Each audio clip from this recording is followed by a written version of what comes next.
Thank you. Good afternoon, everybody. Welcome along to this afternoon's BCP planning meeting. I'm Councillor Kelsey and I will be chairing this meeting this afternoon. The first thing we will do is go over to Mr. Harrod to do the housekeeping rules. Mr. Harrod. Yes, good afternoon, members, committee officers, and also members of the public. Just some housekeeping.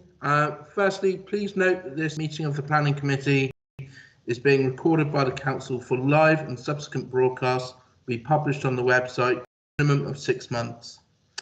In order to ensure that the meeting is managed effectively, please could everyone present follow these ground rules for speaking. Only speak when invited to by the chairman. Always turn on your video function when invited to speak.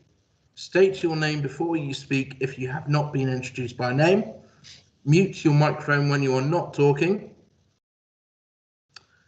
After the committee has heard from the planning officer and received written statements from the public, the chairman will ask committee members who wish to do so by utilising the raise hand feature in the bar at the top of their Microsoft Teams window. The messaging bar should not be used unless you are raising a point of order or providing the wording for an amendment. If at any point you wish to speak again, please use the raise hand feature again. A chairman will ask each member in turn how they wish to vote at the end of the item. Finally, please ensure that all background noise is kept to a minimum and mobile phones and other devices are switched off or turned to silent for the duration of the meeting. Thank you. Thank you, Mr. Harrod. Mr. Harrod, do we have any apologies for this meeting, please? No, Chairman, no apologies received. However, moving on to substitutions, there are 2 substitutes for the Conservative vacancies on the committee, and they are being filled today by Councillor Lawrence Fear and Councillor Beverley Dunlop. For that, Mr. Harrod. And members, do we have any declarations of interest on any of the items we are dealing with this afternoon, please?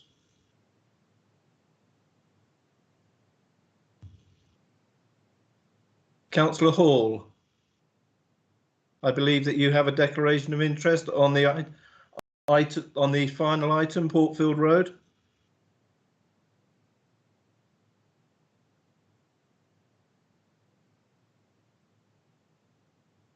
Councillor Hall. Councillor Hall. I have a pecuniary interest on 2628 Portfield Road. Thank you for that, Councillor Hall. Councillor Dunlop.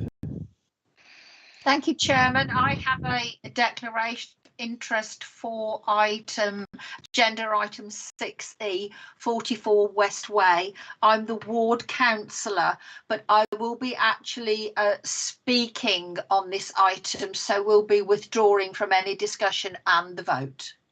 Thank you for that, Councillor Dunlop. There being no further ones, we will take it that is all for that item. Moving on, confirmation of minutes. Do members agree to the minutes from the previous meeting, please? There being no hands raised, I take that as yes, and I will sign the minutes accordingly. So we move on now to public issues. And that is on all of the applications we have this afternoon. Before we do that, I will ask each person participating in this meeting to state their names and role. My name is Councillor David Kelsey. I represent Eastcliff and Springboard, and I am chairing this meeting this afternoon. Councillor Simon McCormack. Councillor Simon McCormack, Vice Chairman of Planning and Ward Member for Thurston and Grange. Thank you. Councillor Steve Barron. Councillor Steve Barron, Ward Councillor for Parkstone. Councillor Stephen Bartlett. Good afternoon, everybody. Steve Bartlett, Councillor for Red Hill and Northbourne Ward. Thank you. Councillor Simon Bull. Councillor Simon Bull, Member for Winton East Ward. Councillor Malcolm Davies. Good afternoon. Councillor for East Southbourne and Tapton. Councillor Norman Decent. Councillor Norman Decent, Ward Councillor for West Howe and Hankinson. Councillor Peter Hall.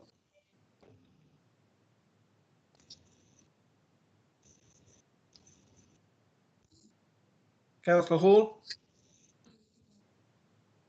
You're muted. Christchurch Town Councillor. Thank you. From Councillor, Peter Hall from Christchurch Town Centre. thank you. Councillor Paul Hilliard. Paul Hilliard, Ward Councillor for Muddyford, Stampit and West Highcliffe. Councillor Toby Johnson. Toby Johnson, Ward Member for Alden Valley. Thank you. Councillor Marion Lapodovin. Marion Le Pedvin, Ward Member for Newtown and Heatherlands Ward. Councillor Tony O'Neill. Councillor Tony O'Neill, Ward Councillor for Pen Hill. Councillor Anne Stribley. Anne Stribley, Parkston Ward Councillor. Councillor Lawrence Fear. Councillor Lawrence Fear for Kinson Ward. Councillor Beverley Dunlop. Thank you, Chairman. I'm Councillor Beverley Dunlop and I represent Moordown Ward. Thank you. May I just remind everyone, please, that when you are speaking, you need to have your cameras switched on, please.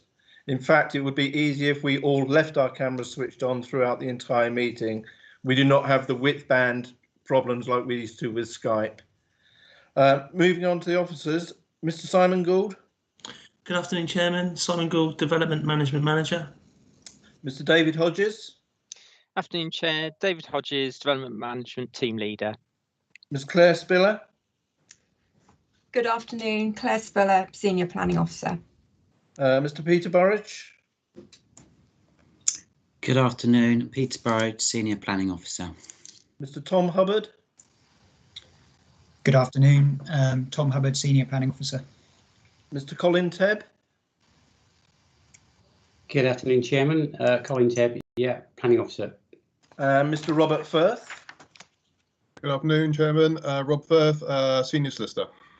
Thank you. We also have Mr. Chris Harrod, who is the Democratic and Overview and Scrutiny Officer and will be dealing with this meeting. We also have several other Democratic officers working away in the background to make sure that this meeting is working and running successfully.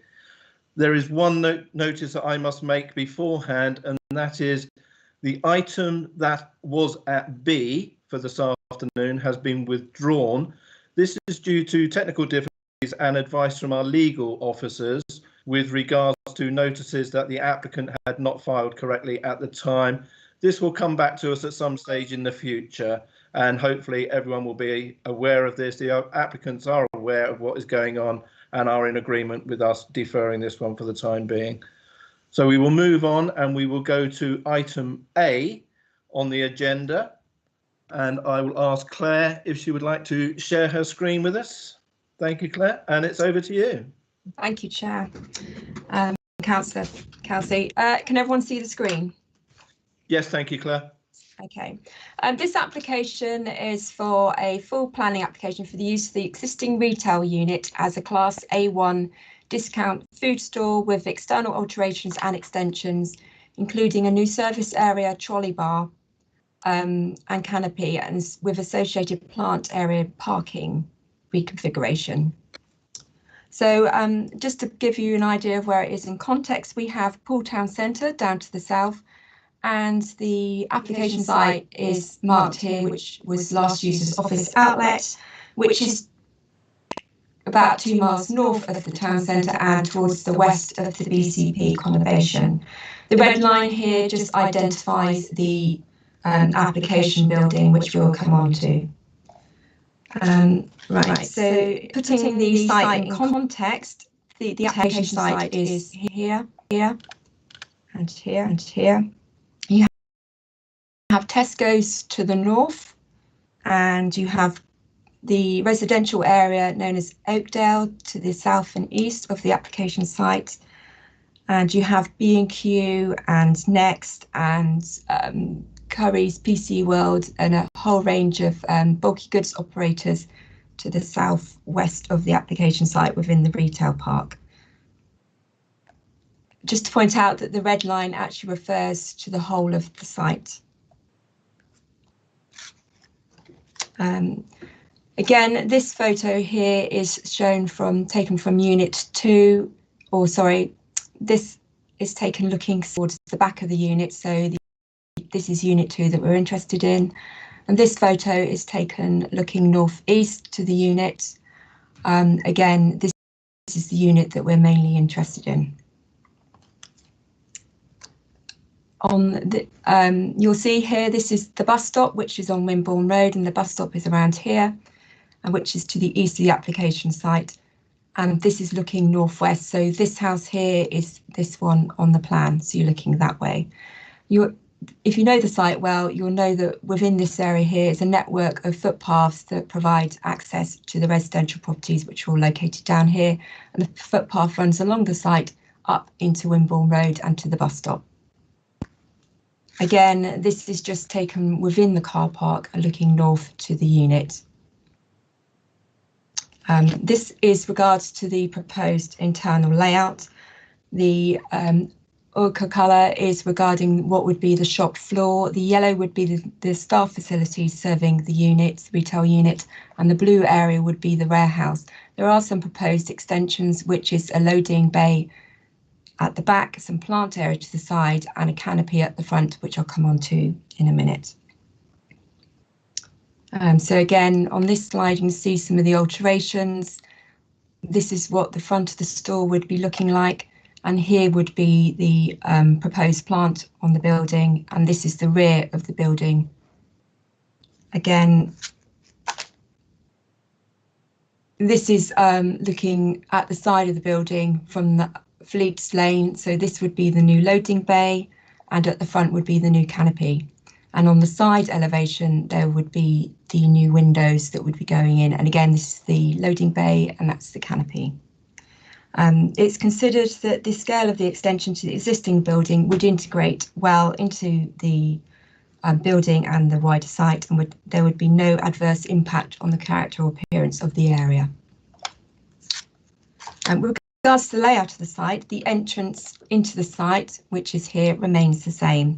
There would be some alterations to the parking layout, and provision of the loading bay at the back will lead to some loss of spaces around the back here. The highways officer is happy with the submitted parking survey and agrees with the transport stage statement that the proposal is unlikely to cause significant parking capacity issues on the site. Cycle parking is proposed, which does meet our standards. Going on to the next slide. So as you're aware, the proposal is for a food retailer, which by definition of the NPPF is a use that should be directed towards the town centre. As set out in the report, BCP, we employed an independent retail consultant to assess the applicant's sequential and retail impact assessment. With regards to the sequential test, the criteria of suitable alternative sites is set out in the report. The independent retail consultant concludes that there are no suitable sites in the town centre or within the local centre, and therefore the proposal meets the tests as set out in the NPPF and policy PP22 of the local plan. In turning to the retail impact assessment, the independent retail consultant considered the applicant's assessment of impact on food stores within the area, which starts off looking at the food stores within the Poole Town Centre and then looking at ones in local centres. The independent retail consultant advises that subject to conditions, the proposal is unlikely to have a significant adverse impact upon the health of nearby local centres and stores in the town centre. And you'll see that in my report, I talked about the trade diversion, but I need to put this into context that although it's only it is a 1.1 million diversion, say from Asda at West Quay, the pre-turnover is actually 43 million. So the percentage reduction is fairly minor, and it is considered it's unlikely to have an adverse impact upon the health of nearby local centres and stores in the town centre and unlikely to threaten the future of the town centre oldie site as well. We then had to go on and look at the impact on retail parks because we have a policy PP22 Part 4C. This requires proposals to be predominantly for bulky goods or DIY retail space. There are already a number of vacant units nearby to the west of B&Q in the Wessex Gate Retail Park. This proposal will bring back into use a vacant building. It will create jobs and bring the retail development close to a residential area, and with the bus stop provision nearby will provide an alternative travel options to the customers, which are close to the application site, so within Oakdale, beyond using the car. Therefore, I recommend the application is approved in line with the officer's report. Thank you. Thank you, Claire. Mr. Harrod, do we have any objectors or anyone in support of this application, please? Yes, thank you, Chair. No objectors have registered to speak today. So I have two in support. The first of which is Mr. Lee McCandless. And he says, "Good afternoon, Chair and members of the committee. This planning application proposes an exciting opportunity and significant investment by Aldi for a discount food store within Unit 2 Fleet. There is currently only one Aldi store in Poole. Local residents therefore have to travel some distance to shop at an Aldi store. Aldi previously submitted an application for a new store at this site, which proposed to vary a goods restriction on the existing planning application of planning permission. Although officers recommended the application for approval, interested parties questioned the lawfulness of the application, and after discussions with the officers and to ensure planning permission would be robust, Aldi decided to submit this fresh full planning application for the proposal. The scheme will repurpose an existing retail unit which has been vacant for over a year, delivering beneficial economic development. The proposed modest store will fulfill a complementary neighbourhood shopping role that will reduce the need to travel further afield, keeping shopping local. The site will provide an improved retail offer with quality goods at a low price. An Aldi store differs from larger supermarkets as it does not have a dedicated fishmonger, butcher, delicatessen or bakery, etc. And hence it can trade alongside other businesses. Aldi will employ at least 30 people in the local area at varying levels, with a mix of full and part-time opportunities. This will have great benefits for the local economy, particularly during this uncertain time. The application has addressed all the necessary issues, including retail impact and sequential tests and transport matters. All issues have been addressed by officers and their external advisors, and the proposal is considered acceptable and accords with the relevant national and local planning policies. In particular, officers and their advisors agree that the proposal will not have a significant adverse impact on centres, and there will be no sequentially preferable sites. Officers also accept the reuse of this vacant retail unit within a retail park will not undermine the retail hierarchy or significantly impact the floor space available within retail parks for bulky goods.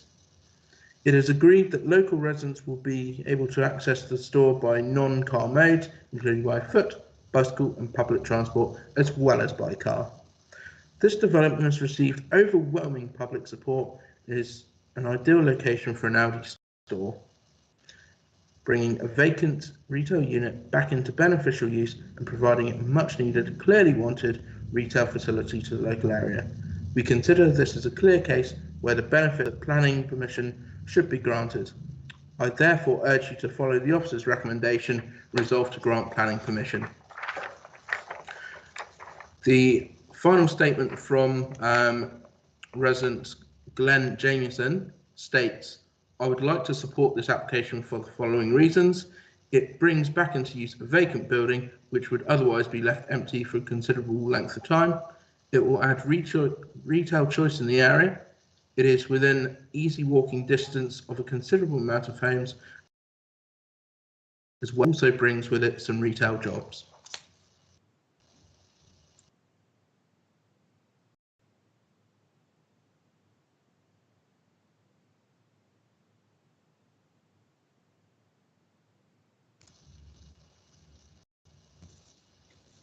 Sorry, Councillor Kelsey, you were on mute.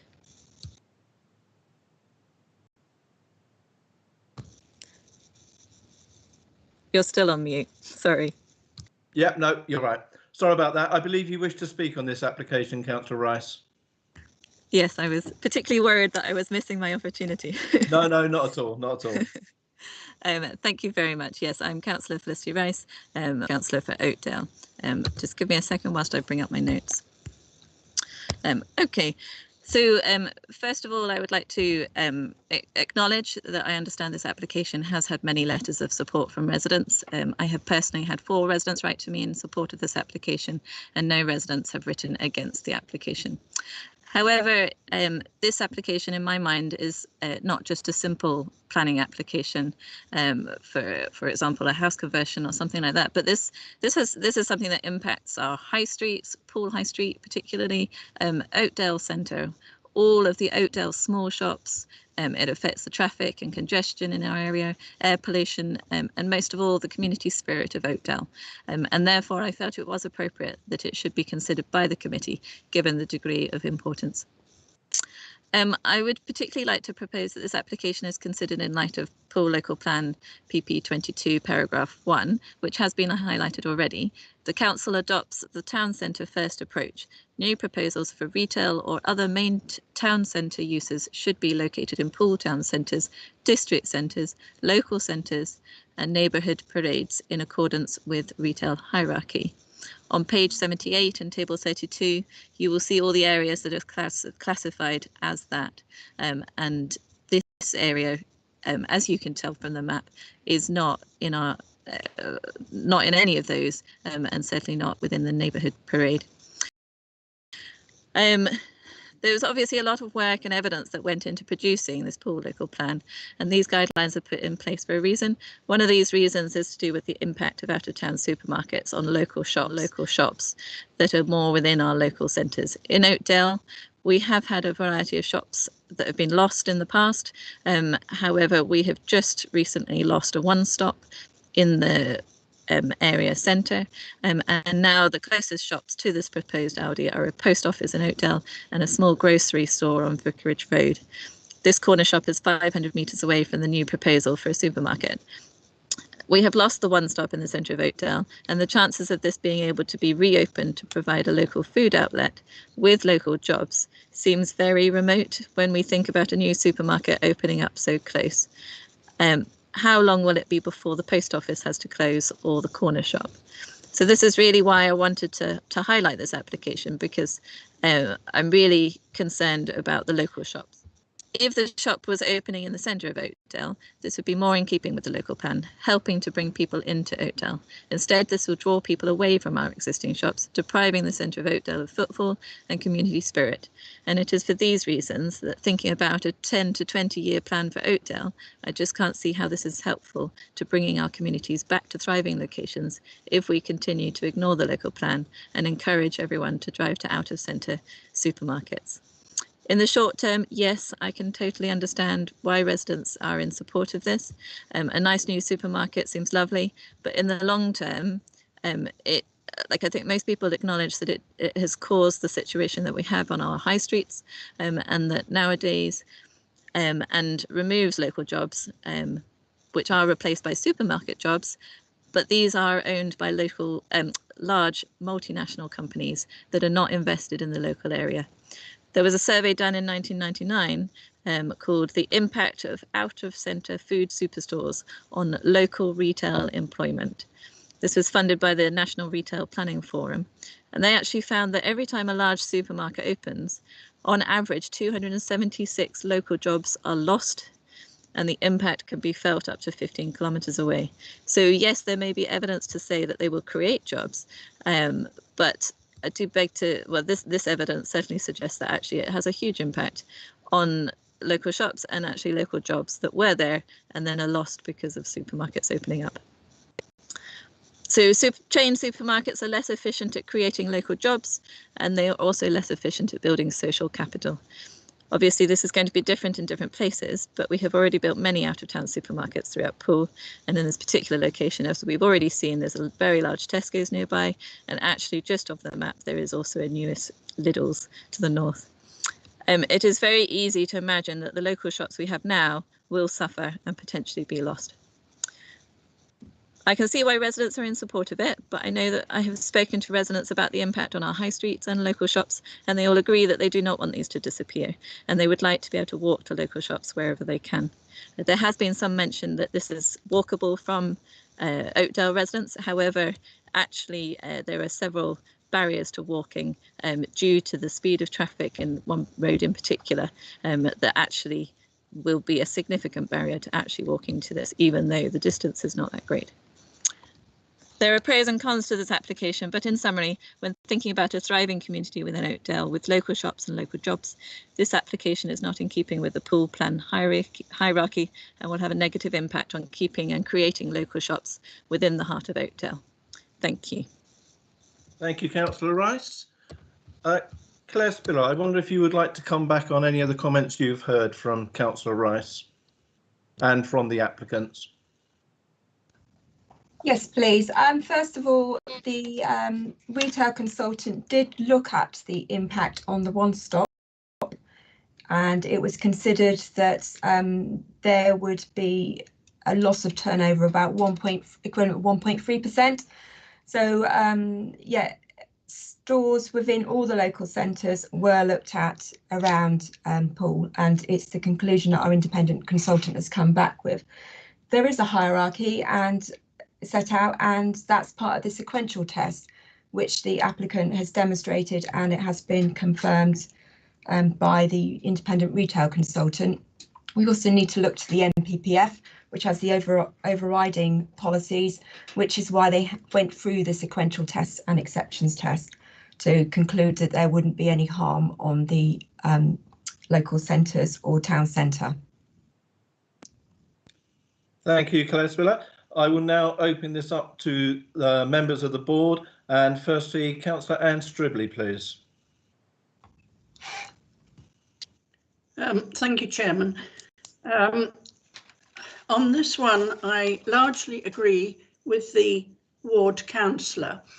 I know this site very well, and I have used it over the years with the existing and previous occupants there. And actually, the car parking is quite restricted and minimal.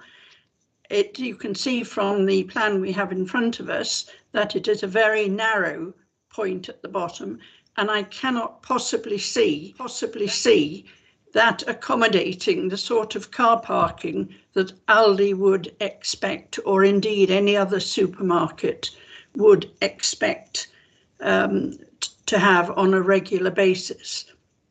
So I would suspect the overflow would be using the large B&Q car park and attempting to cross that very dangerous road.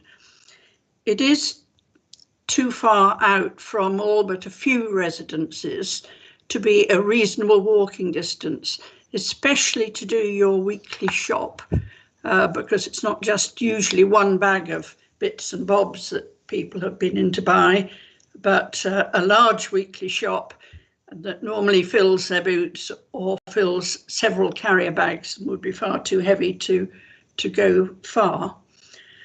Aldi specialises in soliciting support for their applications with all sorts of fair weather promises, and I think another supermarket in this area would be devastating on the local shopping centres, particularly Oakdale, as well as probably a further impact on Broadstone, which took a long time to recover from the Tesco site, a site which Poole Council attempted to refuse and eventually lost on appeal for the same reasons.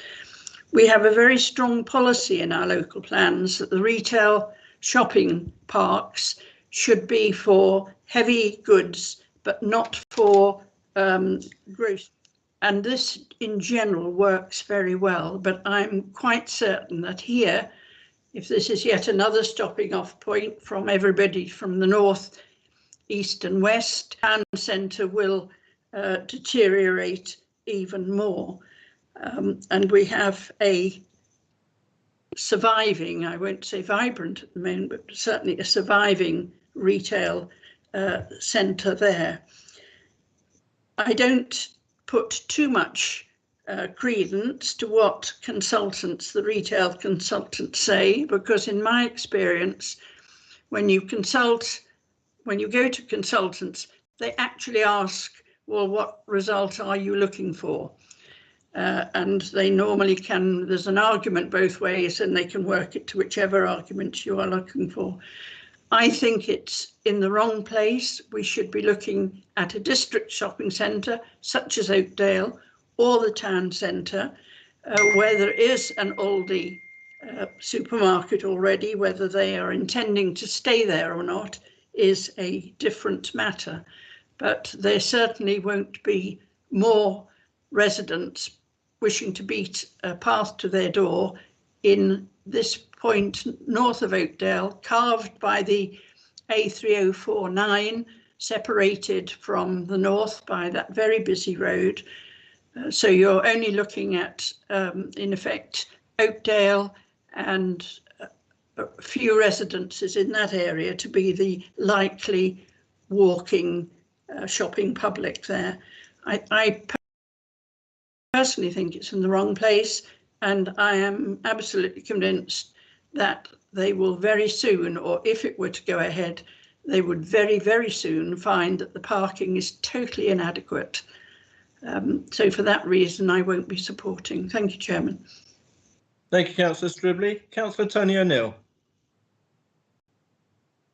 Thank you, Chairman. An interesting one, this. I mean, I would observe that shoppers are selective, with many visiting several shops in anticipation of doing a weekly shop, or they shop based on convenience.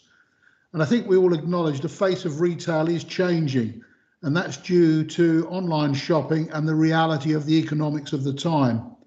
You cannot force shoppers to shop where they do not wish to go. Good convenience stores will continue if they offer a full service at a smart product range.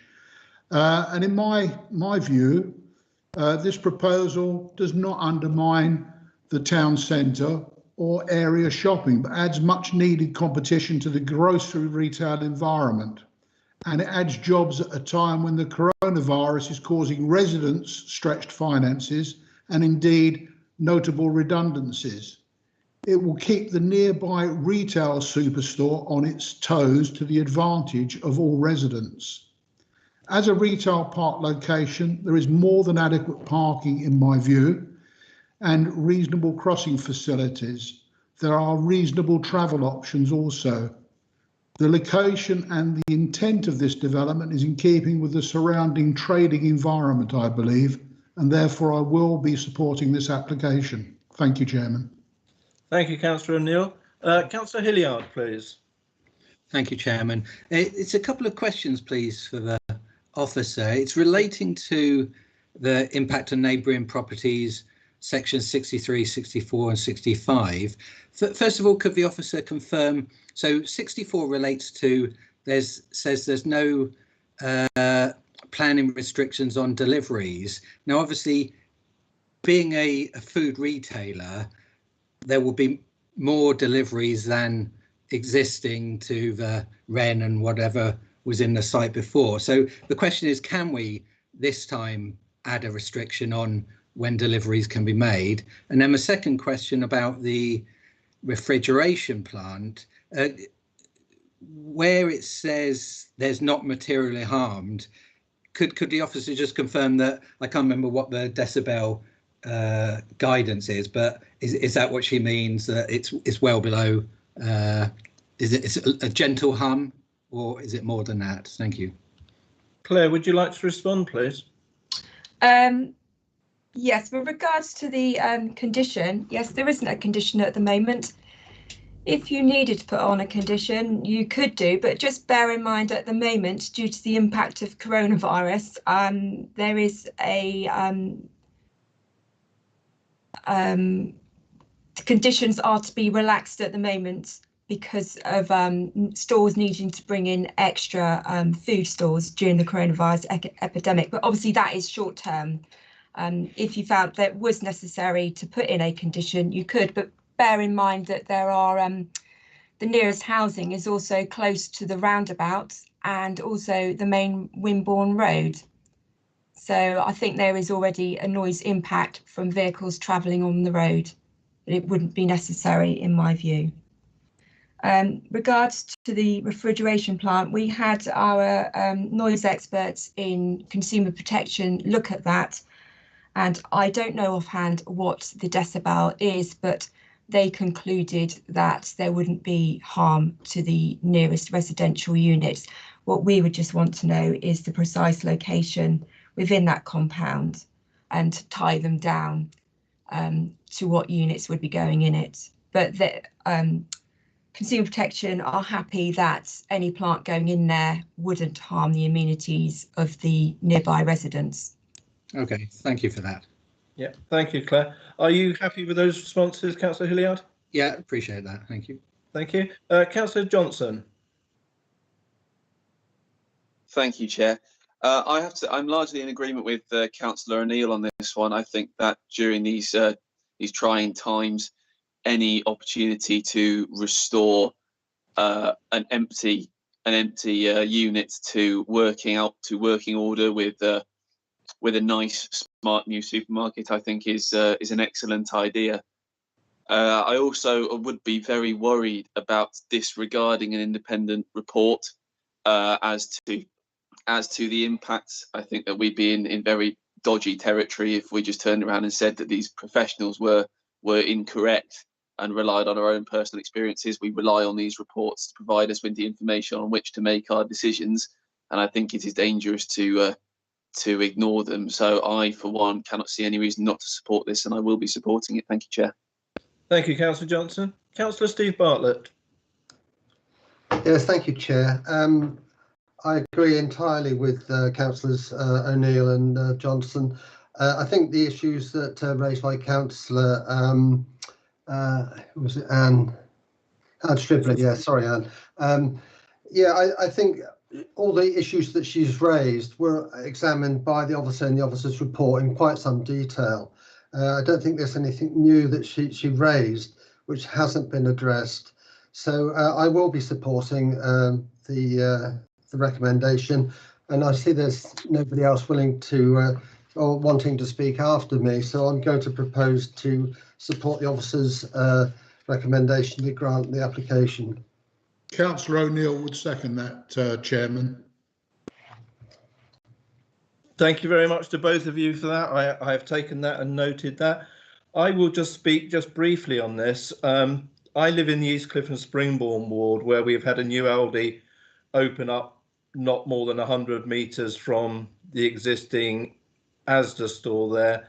Again, it was in a similar site to this one. It's the old Staples store, similar sized car parking available, and we have absolutely no problems with it whatsoever. In fact, it has increased business to a few of the smaller local shops directly opposite as well, along with Halfords. I had my concerns when it first opened with traffic problems, but I've been proved wrong on that, thankfully. And so therefore, I will be fully in supportive of this, bringing back an industrial unit into use and creating local jobs for local people is exactly what we need at this moment in time. And I fully support this move made by Councillor Bartlett and seconded by Councillor Johnson. I will go now to the vote on this, as I see no other people have indicated to speak at this time. I will call each member's name in turn, and if you could answer for or against, that would be greatly helpful. So, Councillor Simon McCormack, Vice Chairman. For. Councillor Steve Barron. For. Councillor Steve Bartlett. For. Councillor Simon Bull. Against. Councillor Malcolm Davies. For. Councillor Norman Decent. For. Councillor Peter Hall. For. Councillor Paul Hilliard. For. Councillor Toby Johnson. For. Councillor Marion Lepedevin. Reluctantly for. Councillor Tony O'Neill. For. Councillor Anne Stribley. Against. Councillor Lawrence Fear. For. Councillor Beverley Dunlop. For. Myself, Chairman, I am also for. Mr. Harrod, could you give me the numbers of that, please? Yes, thank you, Chair. Just to let you know that there are 13 votes for and 2 votes against, no abstentions. Thank you very much, Mr. Harrod. Therefore, that application is granted as per the officer's recommendation. Thank you to all those taking part. Much appreciated. Moving on. Before we move on, sorry, I failed to ask the board's permission and if the board agreed with the deferment of the application for the Carrollsbrook Road site. Could I ask if there are anyone dissenting from us deferring that item, please? I take it that is none. So therefore, if Mr. Harrod, you could record that it was agreed in unanimously by the board to defer that item. Thank you very much. Moving on, item 6. Sorry to interrupt, Chairman. It's Simon Gould here. Just for absolute clarity, when you were just asking members to confirm that they agreed to defer that item, I think you referred to it as Carrollsbrook Road. Sorry. It did, of course, Carrollsbrook House on Canford Cliffs Road. Thank you, Simon. I appreciate that. Sorry for my mistake, folks. So moving on, item 6C this afternoon is 81 to 83 Hankinson Road. And this is going to be presented by Mr. Colin Tebb. Mr. Tebb, are you ready to share your screen with us, please? I hope so, Chairman. I'll try it now. Just 2 seconds. Okay.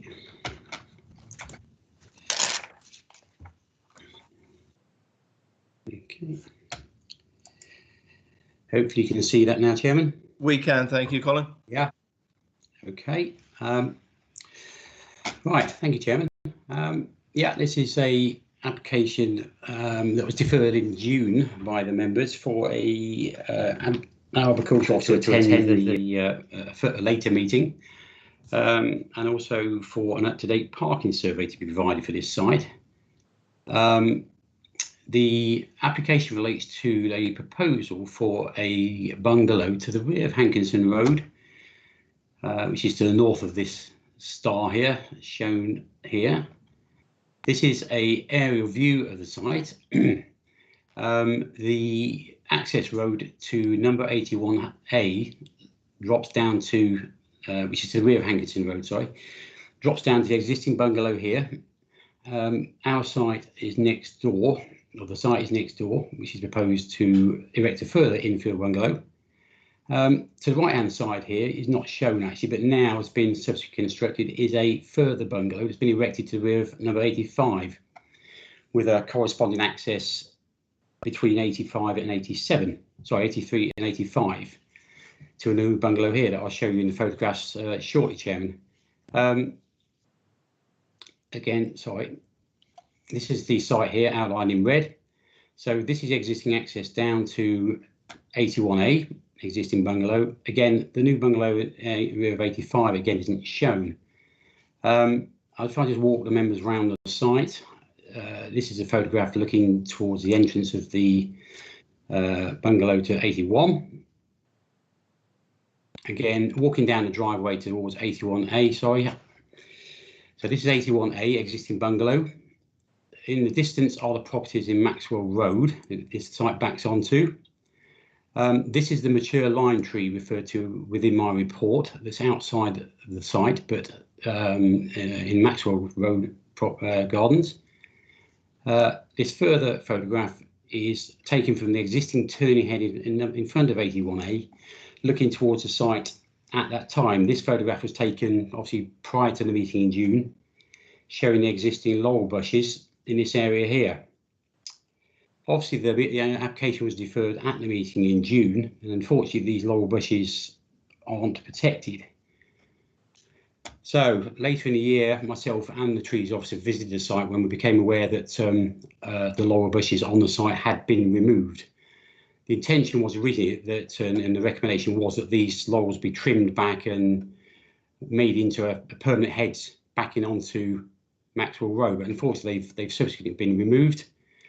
You'll see the remnants of them here. This is looking back up the site. Obviously, there's quite a dramatic change in levels between this site and the Hankinson Road properties here. So these laurel bushes have been removed, obviously. again, within the site, further photographs taken looking towards, this is actually the bungalow just behind the hedge, the new bungalow at the back of 85. And again, this is looking towards a sycamore tree in the southeast corner of the site. This tree wasn't picked up on the Arboricus original report and was obviously highlighted by one of the neighbours in Maxwell Road as being a nice tree, which indeed it is. However, I think the neighbours did apply to have this tree TPO'd, but our trees officers didn't feel it warranted a tree preservation order at that time. And I think Mr. Clark, the trees officer, can elaborate upon that aspect shortly. Again, further photographs. This is just to show the existing lime tree. This is well outside the site. And final photograph is the new bungalow at the back of 85. Again, showing the new bungalow in that location.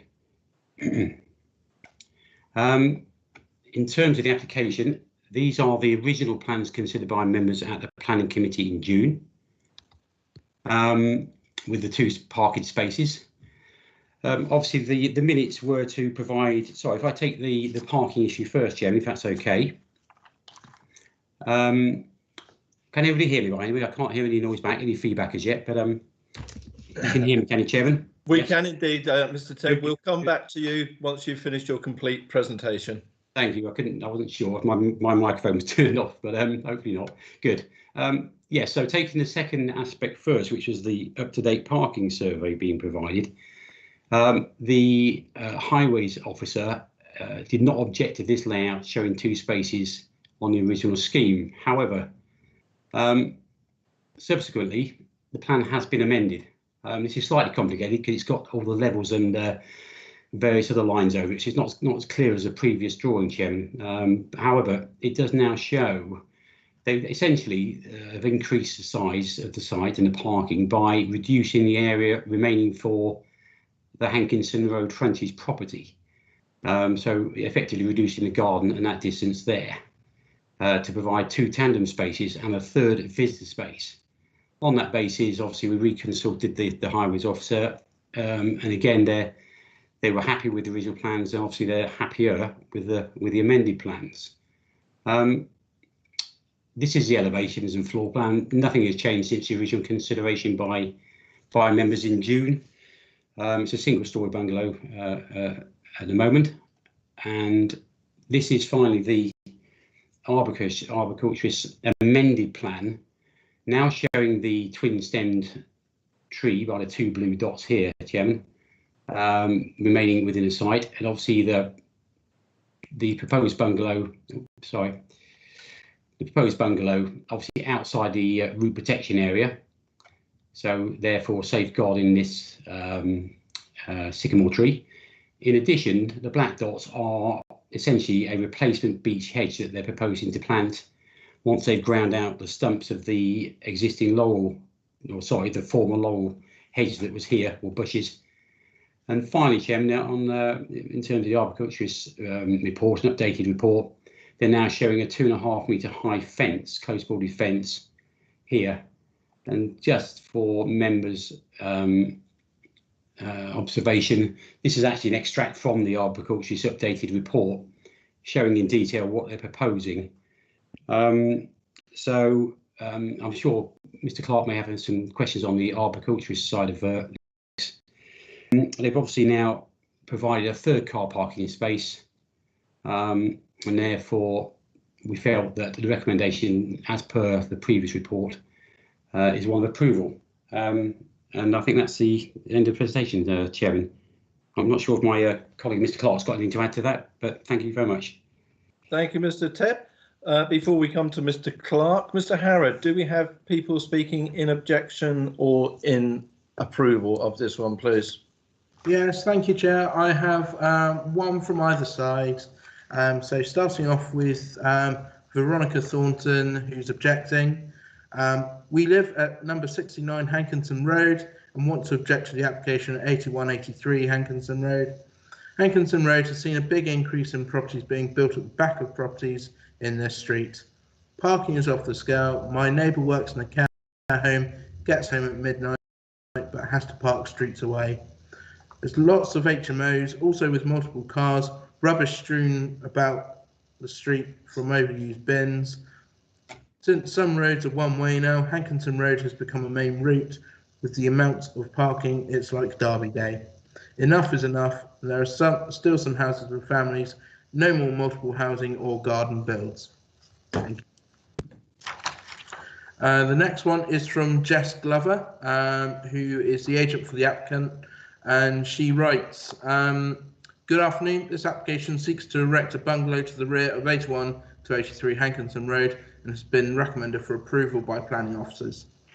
As members may recall, this application was deferred at Planning Committee in June due to trees and planning reasons. Since June, the applicant has liaised closely with the planning officer and has agreed minor alterations to the plans to overcome the concerns raised. These amended plans have been subject to another 21-day reconsultation period and show an additional visitors parking space to the front of the proposed dwelling and a 2.5 metre replacement closed boarded fence to the rear of the site. Firstly, I will discuss the impact on trees. The proposed bungalow is wholly outside of the root protection zone of protected trees. There is no principal objection to the removal of existing vegetation and shrubs on site. Since June, the laurel hedge at the rear of the site has been removed. The proposed plans show a 2.5 metre replacement closed boarded fence along the rear boundary of the site. The boundary treatment is considered acceptable by the planning officer, ensures that no harmful overlooking will occur from the rear windows of the proposed property. Secondly, I will discuss the impact on highways. As shown on the amended site plan, the proposed site now accommodates 3 parking spaces, which provides a surplus of 0.5 parking spaces. According to the June committee report, highways did not object to the scheme with a shortfall of 0.5 spaces. As I stated, the shortfall can safely be accommodated on the street. Now, with an additional parking space, the site provides a parking surplus, so there will not be any overspill onto Hankinson Road. Therefore, a parking survey is no longer required, and it is demonstrated that the proposal can comfortably accommodate off-road parking in line with local guidelines.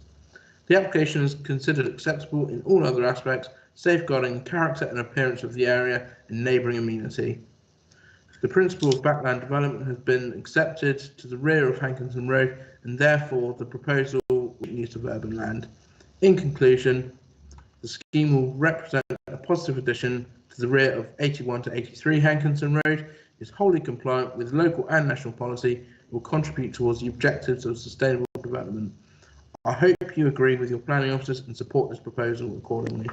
Thank you for your time and attention. Thank you, Mr. Harrod. Members, is there anyone that would like to start any debate on this application? Councillor O'Neill. Thank you, Chairman. I visited this site when it came up before twice, and I visited it again to assess the plans against the location. I would add that whatever one feels about the removal of the sycamore tree and the bushes, they were not protected. Parking is provided with this reappraisal off-road. Parking is already a problem along Hankinson Road, which I acknowledge, but I fail to see that this development would significantly impact it. Rightly or wrongly, a bungalow already exists behind number 81.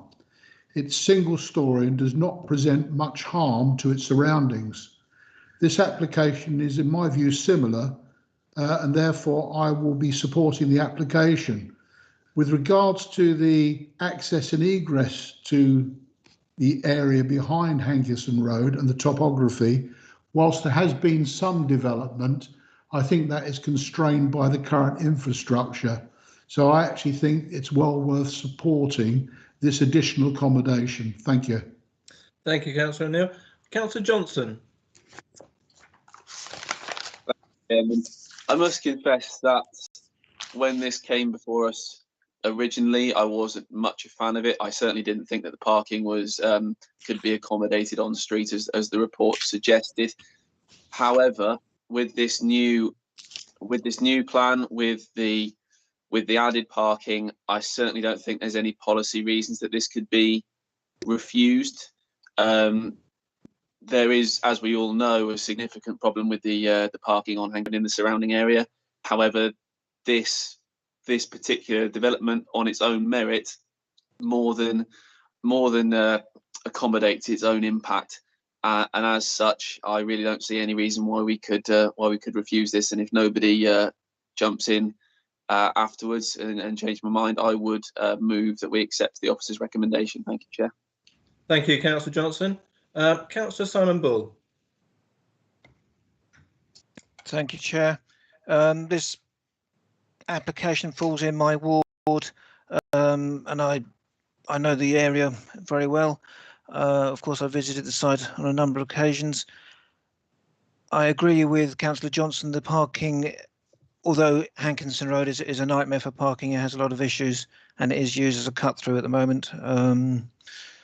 Not much we can do about that. There is adequate parking that comes with this bungalow, so there's not an issue that I can have with this site. My main issue really is about the environmental impact and the loss of the connecting routes for wildlife. But of course, that's already a boat sailed already, because the existing bungalow to the next door to it, to the property on the other next door. So therefore, I can see no planning reason to object to this. So reluctantly, I will be supporting this application. Thank you. Thank you, Councillor Bull. Councillor Bartlett. Yes, thank you, Chair. I had great concerns about the original application because of the parking issues, and I'm slightly surprised to hear that the Highways Department were happy with the previous application, given what the ward councillor has just described as a nightmare situation with regard to parking in Hankinson Road, which it clearly is. Notwithstanding that, the new application does make provision for additional parking, making it compliant with the supplementary planning document for parking. Therefore, there are no material grounds for refusing this application in terms of parking. So I will, like others, be reluctantly supporting this application. Thank you. Thank you, Councillor Bartlett. Do I have a seconder for the move made by Councillor Toby Johnson? I am quite happy to do this myself. In my role, like others, there is better provision of parking now, as Councillor Johnson has stated in his comments, and I think therefore we should now be looking to grant this application. So I will second that move. Are there any further speakers? If not, I will go to the vote. In that case, again, I will call names individually, and if you could comment for or against, please. Councillor Simon McCormack. For. Councillor Steve Barron. For. Councillor Steve Bartlett. For. Councillor Simon Bull. For. Councillor Mel Davies. For. Councillor Norman Decent. For. Councillor Peter Hall. For. Councillor Paul Hilliard. For. Councillor Tony Johnson. For. Councillor Marion Lepedevin. For. Councillor Tony O'Neill. For. Councillor Anne Stribley. For. Councillor Lawrence Fear. For. And Councillor Beverley Dunlop. For. Thank you very much. Mr. Harrod, if my maths is correct, I think that is unanimous. Chairman, are indeed correct. That is unanimous. Thank you very much. So that application is granted as per the officer's recommendations. Thank you very much for that one. We will now move to item D on the agenda, which is Hicks Farm, Throop Road and land east of Lavender Road and Taylor Drive. This is being presented this afternoon by Mr. Peter Burridge, and I would ask Peter if you could share your screen, please. Good afternoon, Chairman.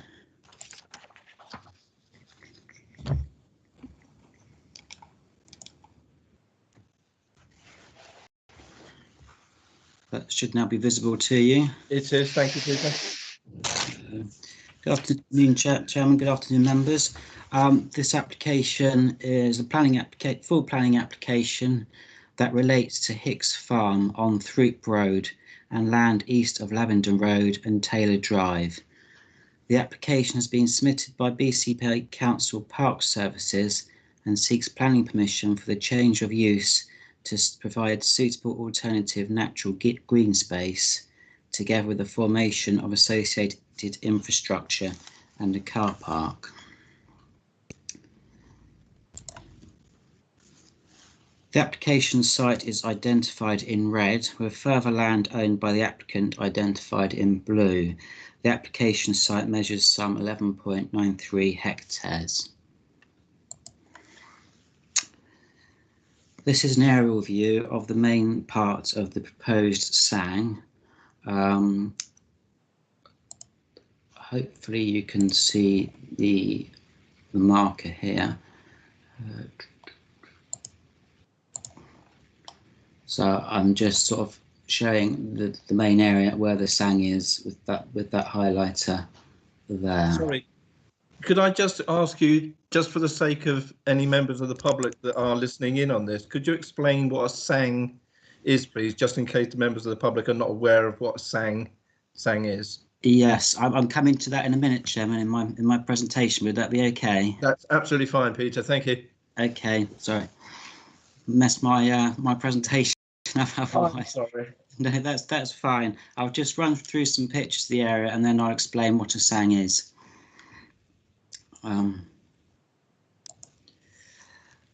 So this is an aerial view looking southeast over the proposed SANG, bounded by the river and the belt and the tree belt.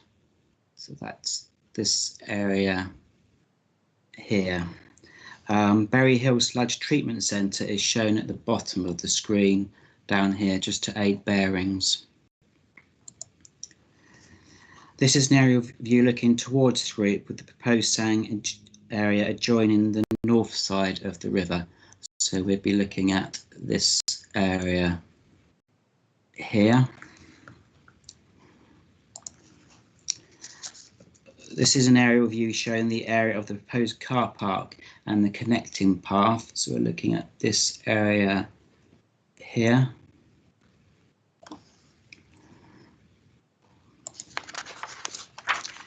This is an aerial view showing the site of the proposed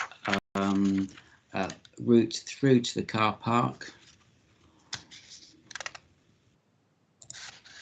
And we have another aerial view here which shows the site to the proposed car park, which is in here.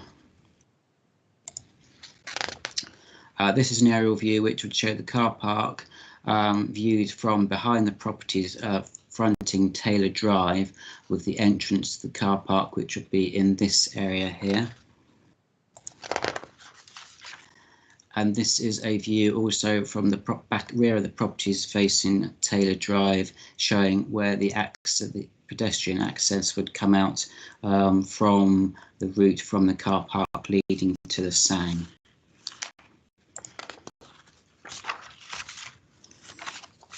Just some road views now. So just to give a flavour of what the area is like. This is a view of Throop Road looking through towards Throop, and it also shows the point where the application site crosses Throop Road, coming up to this area here and adjoining this part of the site, this area here. This is the Throop Road and Taylor Road Drive junction, and with a view looking towards the area of the SANG, which would be over in this area here. This is a view of Taylor Drive, just to show the character of Taylor Drive, with more recent housing on this side, with an outlook onto tree and hedgerow screening on this side.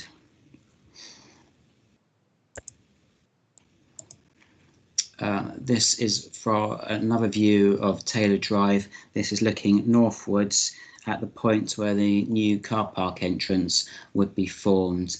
That's in this area here. So looking just through the village of Throop, this is Throop Road, looking west.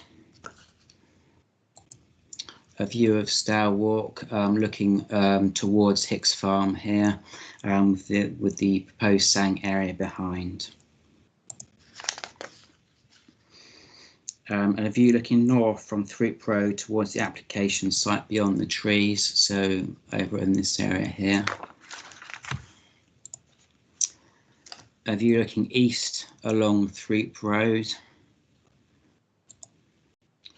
This is the Throop Road, Watery Lane Road junction with Watery Lane down here.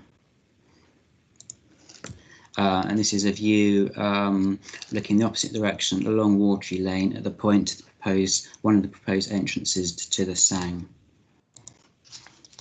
So just turning our attention now to what a Sang actually is. That stands for suitable alternative natural green space. The role of a Sang is to provide alternative green space to divert visitors away from the Dorset heathlands, which are internationally recognised for their ecological value. Sangs are intended to provide mitigation for the likely impact of residential type developments on the Dorset heathlands by preventing an increase in visitor pressure. Sang may be created from open space of Sang quality with no public access or limited public access, which for the purposes of mitigation could be made fully accessible to the public.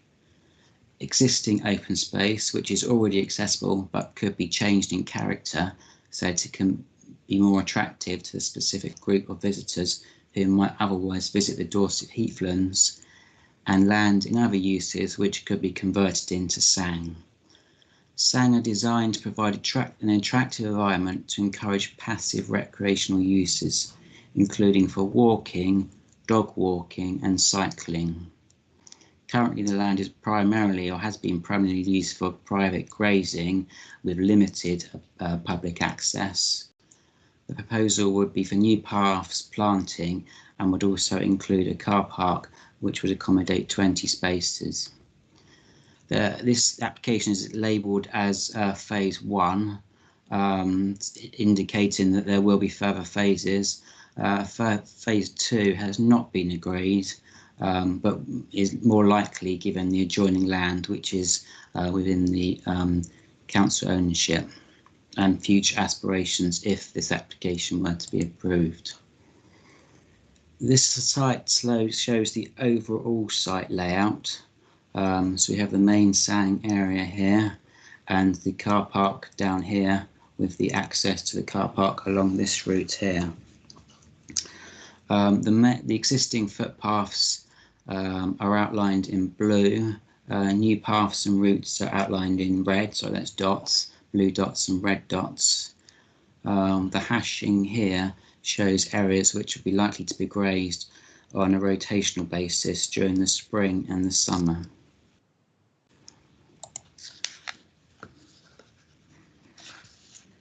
This site shows a closer view of the main Sang area, so it's the same as before, but just to provide a bit more detail. And this slide here shows a detail as to where the Sang would adjoin the River Stour and the protection that would be provided, which would include a buffer to the riverbank to protect riverside habitats and fencing to help restrict dog access to the riverside habitat areas.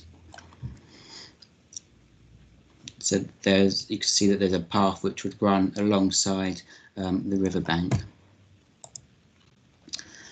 This slide shows a close-up of the path leading from the Sang, which is up here. It would require a short walk along Taylor Drive, and then access provided to the car park down here. It was looked at as to whether the route might be provided straight through, but that was not considered to be acceptable in highway safety terms, would lead to more tree loss or a greater amount of tree loss. And there's also quite a change in levels here, which would need quite an over-engineered solution for the sort of more simple path that's proposed. So just turning to the issues which this application raises, there are obviously a number of issues. The first is the fact that the site lies within the green belt. Paragraph 144 of the MPPF makes clear that when considering any application in the Greenbelt, local planning authorities should ensure that substantial weight is given to any harm in the Greenbelt. In essence, the application comprises of three parts. First being the material change of use. Paragraph 146 of the MPPF confirms that material changes of use of land, such as changes for outdoor recreation, is not inappropriate development, provided it preserves the openness of the Greenbelt and does not conflict with the purposes of including land in the Greenbelt. There is a requirement for SANG to remain semi-natural spaces with little intrusion or artificial structures to retain rural character. Works are therefore predominantly limited to paths and landscaping. As such, it is considered the proposal would preserve the openness of the Greenbelt and would not conflict with the purposes of including land within it. This would accord with the MPPF and local plan policy. Turning to the construction of the car park, paragraph 146 of the MPPF confirms that local infrastructure that can demonstrate a Greenbelt location is appropriate, provided it preserves the openness of the Greenbelt and does not conflict with the purposes including land within the Greenbelt. The car park would be small and encompassed by an earth bund and planting to provide screening.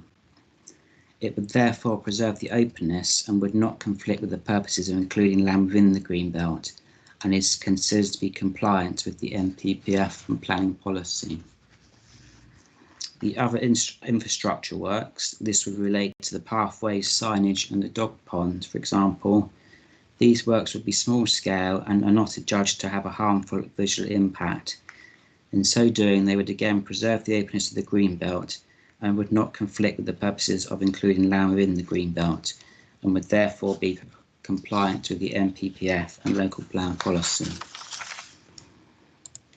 Trees. Trees on the application site are largely all covered by area TPOs. The tree officer is supportive of the proposals and considers that many aspects of the scheme will improve local landscape value and wildlife value habitats. The tree officer does not consider the proposals contentious, having regard to the impact of the works on trees. Conservation area. So the conservation area is outlined in yellow. The application site predominantly lies outside of the Throop and Muckleshell conservation area, but is considered to affect its setting. The site openness contributes positively to the village character of Throop and Muckleshell, given the requirement for SANG to remain semi-natural spaces with little intrusion or artificial structures, and whilst the change of use to a SANG would alter the character of the area to a degree, it would nevertheless retain open character and is considered to preserve the setting of the conservation area. Limited harm has been identified in respect to the car park, which is adjudged to be less than substantial harm. Paragraph 196 of the MPPF states that where development proposals will lead to less than substantial harm to the significance of a heritage asset, this harm should be weighed against the public benefit. In this case, there are clear public benefits, given the new access the proposal would provide, the displacement of recreational pressures on the Dorset heathlands that are internationally recognised for their ecological value, and the new planting that would be provided. Mitigation would also be provided for the car park in terms of the bunding and the planting.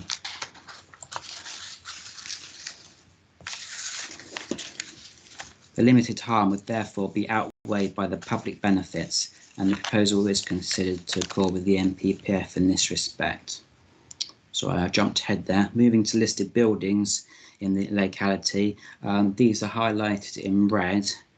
These are, it is noted that they're remote from the location of the car park. The proposal is considered to preserve the setting of these listed buildings. Ecological and biodiversity issues. The application has been reviewed and is supported by Natural England and has been reviewed by the Council's Biodiversity Officer, who has raised no objections. It is significant to note that the proposal is designed to displace recreational pressures on the Dorset heathlands, as noted. Planning conditions are suggested in respect of an updated management plan, monitoring, vegetation clearance, badgers, water vole and otter. This map just shows the NSCI, which is at the top here, but there are no SSSI designations.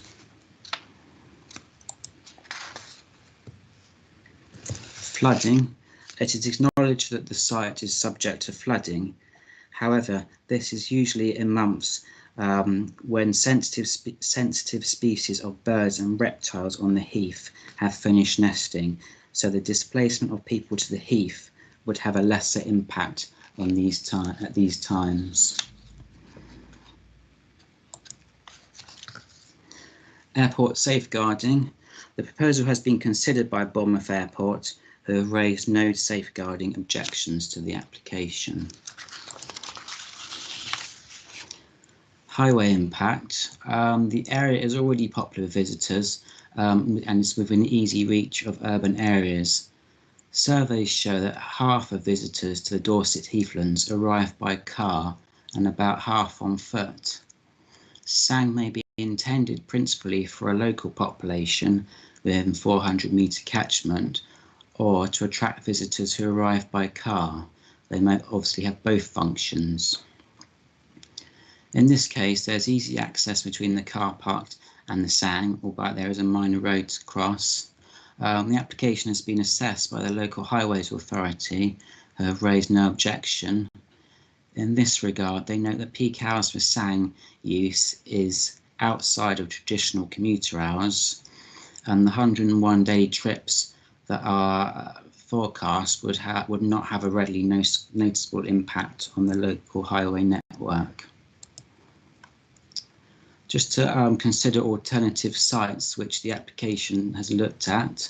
So the merits of Hicks Farm are in part that it is owned by the council and it adjoins an existing network of open spaces, and it is deliverable. Merrick Park and Queen's Park, which have been suggested raised by a number of the people who've written in with an interest in the application. These cannot be allocated to SANG as they are held in trust, and this would restrict other uses of these areas, for example, sports and other events which might be held. Blue Roof Farm has been mentioned. This is not owned by the council and would require purchase, so therefore be dependent on the owner selling, and it would be more expensive to lay out as a SANG. Solar Meads has been mentioned. This has a tenant and an alternative use. Natural England also considered that the site is too far from the Winter Gardens to serve as a SANG for town centre development. Just look at some of the other objections which have been raised. The proximity of the Berry Hill Sludge Treatment Centre. On this point, it is noted that the area is already popular, and it is considered that the attraction of the river and countryside and the biodiversity would overcome the smells which sometimes are noticeable. Concern has been raised that the paths are not the required length. It should be noted that the criteria are guideline and not an absolute, and are based on average routes walked. A circular 2.3 kilometre walk, which is specified, would be possible, and any combination of routes could obviously be walked, giving greater distances. The SANG would also link to the wider countryside to the west via the Berry Hill path, and the north over the Throop Weir Bridge. Consideration of overall quality and attractiveness is also key, and the site has these attributes. There's also been concern that the application is predetermined on the basis of a development has been approved, which references a SANG at Hicks Farm. It should be noted that the conditions which these concerns relate to does state that if the Hicks Farm application is not approved, then an alternative site must be found. So it is not dependent on Hicks Farm. So to conclude, the proposed SANG would relieve recreational pressures on the Dorset heathlands that are internationally recognised for their ecological value. It would increase leisure and outdoor opportunities for all. It would allow further planting and improvements in area management. Harmful impacts have been mitigated and are acceptable. The proposal records of local and national policy and is presented to the Planning Committee with a recommendation for approval. Thank you, Chairman. Thank you, Mr. Burridge, for that. Mr. Harrod, I wonder if you could read out any statements that are in objection or in support, please.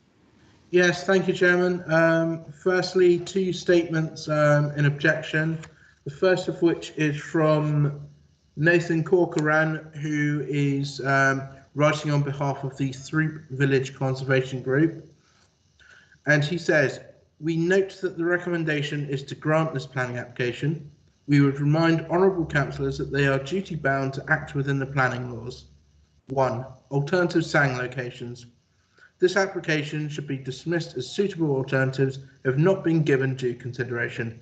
Solent Meads was one of the viable alternatives that was rejected by the council for being too far away from the Winter Gardens development. This is not true. Geographically, it is closer than Hicks Farm. Hicks Farm SANG should not be granted until all alternative locations have been scrutinised. 2. Change of land use. BCP Council is applying for a fundamental change of land use from complete agricultural designation to complete SANG designation. As it stands, this application combines both. Legally, you cannot have the two. Therefore, there is a discrepancy in this application with the inclusion of agricultural land use. The Planning Committee must decide which takes precedence, SANG or agricultural land use. Should the committee be mindful to grant the SANG application, they must strike out any reference to agricultural use. 3. Local democracy. The strength of feeling against this application and any future plans for is strong that residents have formed a parish council. This will be fully constituted in April 2021 and is currently in shadow form. Given the imminent establishment of the parish council, any major planning applications such as this SANG should be postponed at this stage and formally referred to the shadow parish council. Sustainability. All infrastructure of this SANG application is in direct conflict with the council's own sustainability plan 2019, which is current policy. Specifically, car park within Greenbelt, traffic management, lack of public transport, pedestrian safety, biodiversity, climate change, etc. The SANG should be rejected on these grounds alone. Heritage. There is no doubt that the heritage of Throop Village will be seriously compromised by this development. It will negatively overwhelm the whole concept of why this area is designated as a conservation area. This is the last bastion of rural development in the conurbation and must be preserved. Once it's gone forever. The second representation is from Susan Lennon, and she writes, Dear Councillors, Throop has a lot of history dating back to the 1800s, and the mill is even mentioned in the Domesday Book. The planning of a car park near Hicks Farm will not only ruin an area of great beauty, but will harm the environment. I thought the new council wanted everyone to get on their bikes and cycle to see the beautiful surroundings. It will also disrupt the bats, which are protected, and other wildlife in the area and damage a quality area.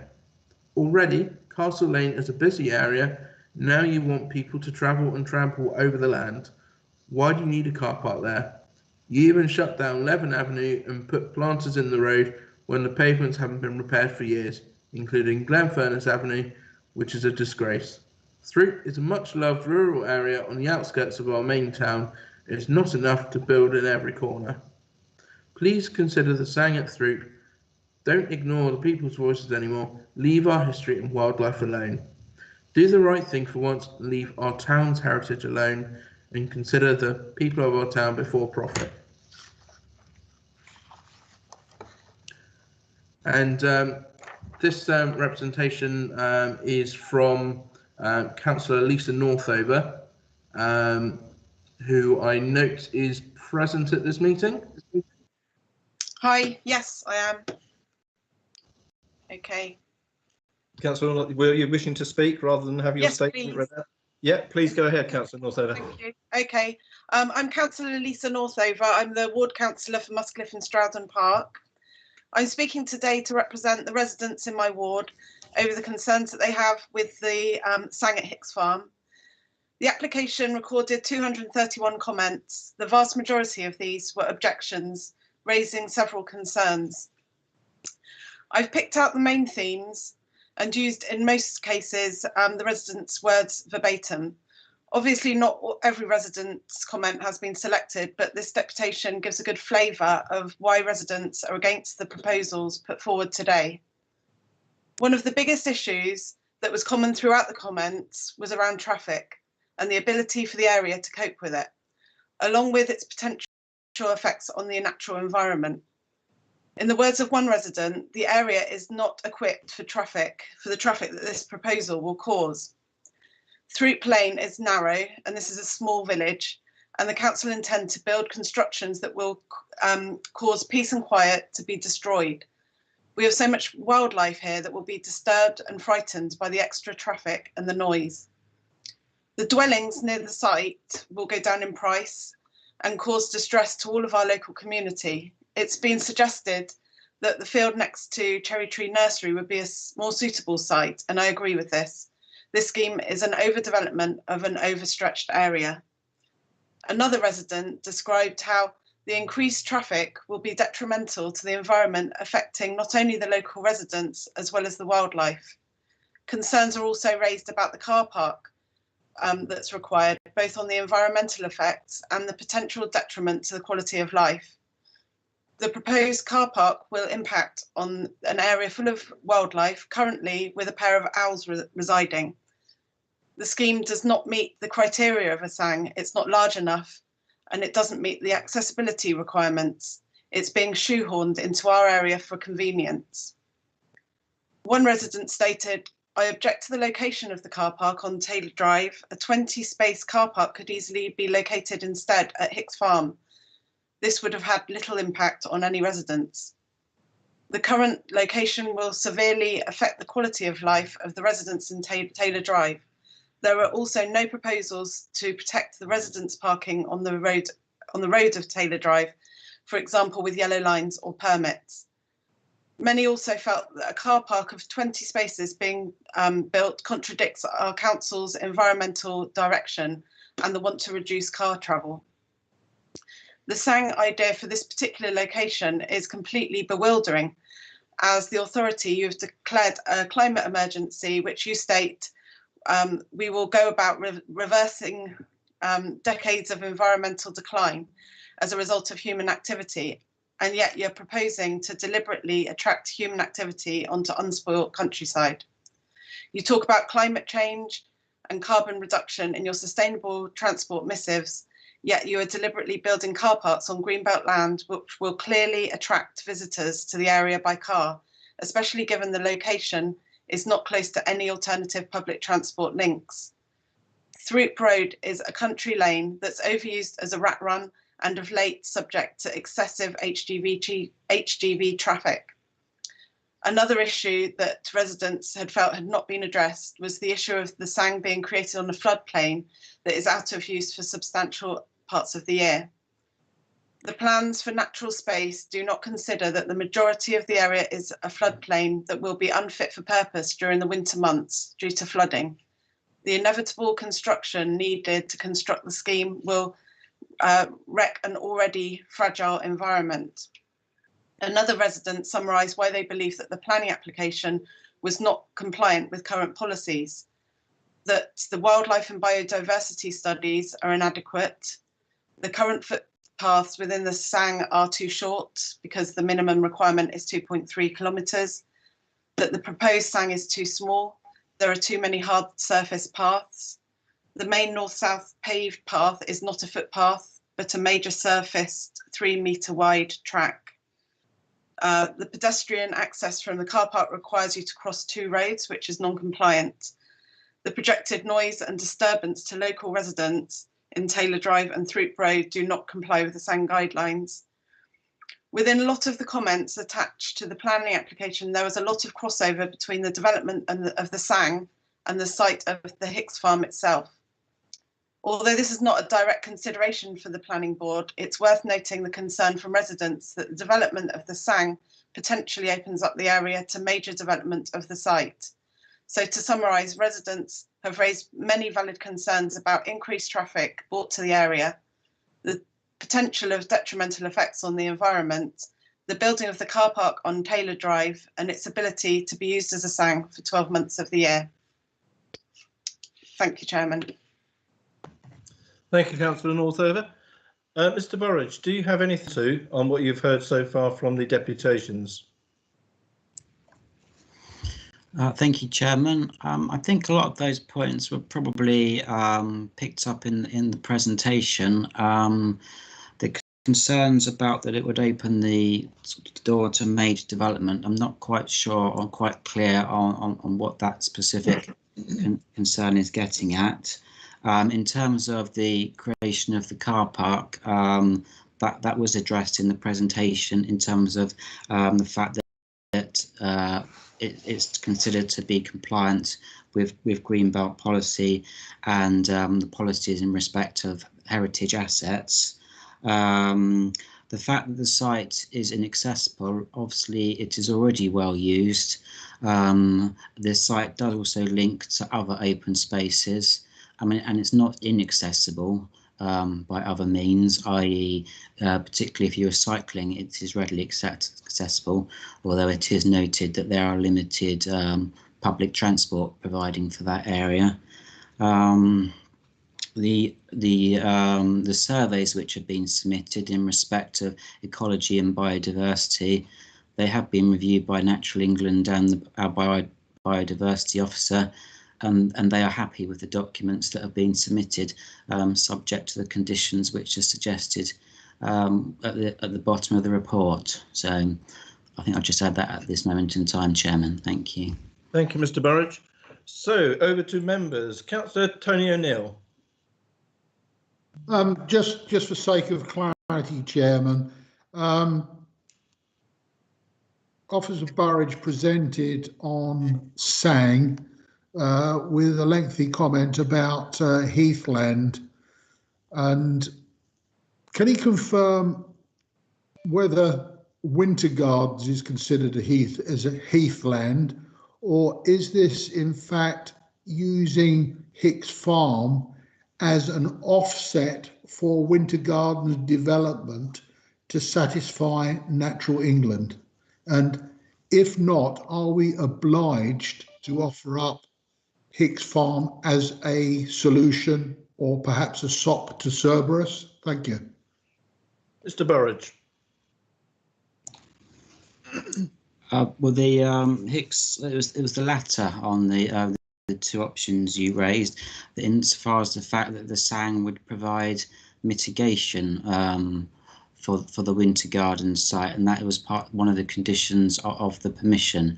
We're not obliged to provide Hicks Farm, as noted. If planning permission isn't granted for Hicks Farm to be used as a SANG, then an alternative site would need to be found instead, but a SANG does need to be provided.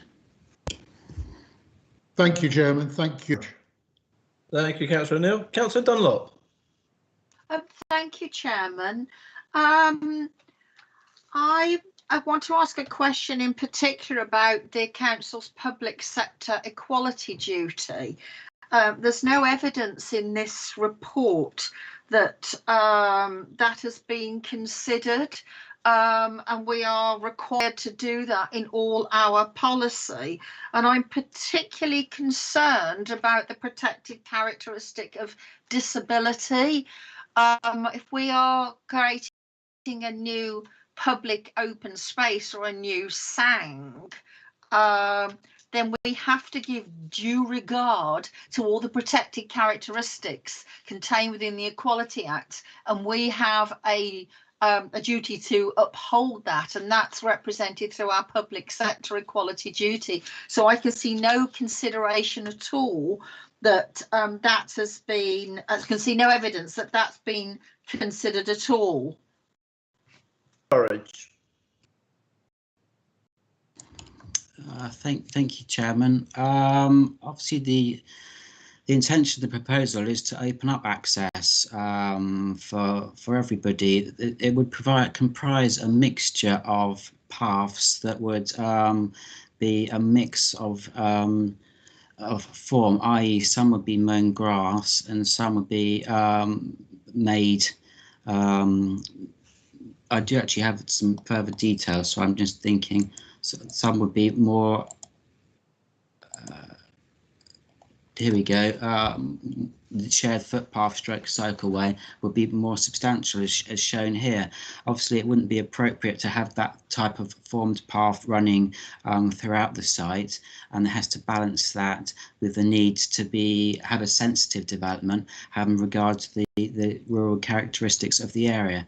So there'll be a mixture of paths, some of which would be accessible for all, some of which would be more limited, but indeed, well, the proposal is designed to promote access and provide more opportunities for more people.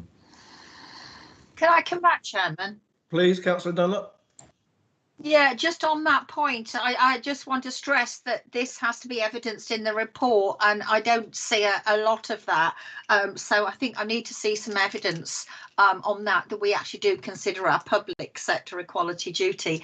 Having said all of that, I'm afraid I have to agree with the ward councillor. I think this is a bit clutching at straws to find a sang, and I'm struggling with the idea that we would actually encourage people to get in their car and go somewhere they wouldn't normally go. And given all the given the locality and how it's they're all very narrow roads down there, I find encouraging people to go somewhere they wouldn't go is just not really what we want to be doing. And I think there are better sites, and I think for all the reasons that have been outlined by Councillor Northover, I would very much struggle to support this application, Chairman. Thank you. Thank you, Councillor Dunlop. Councillor Stribley. Thank you, Chairman.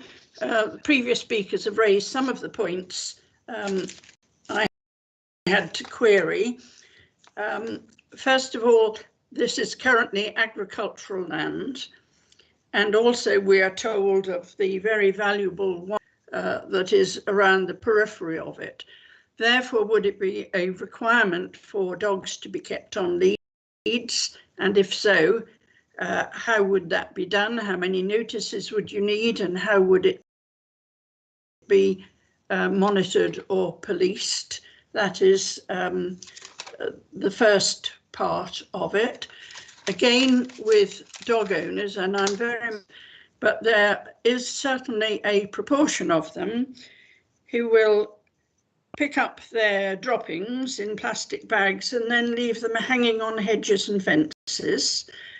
So there would certainly need to be appropriate litter bins placed probably somewhere near the car park so that deposits could be dropped on return to their vehicles.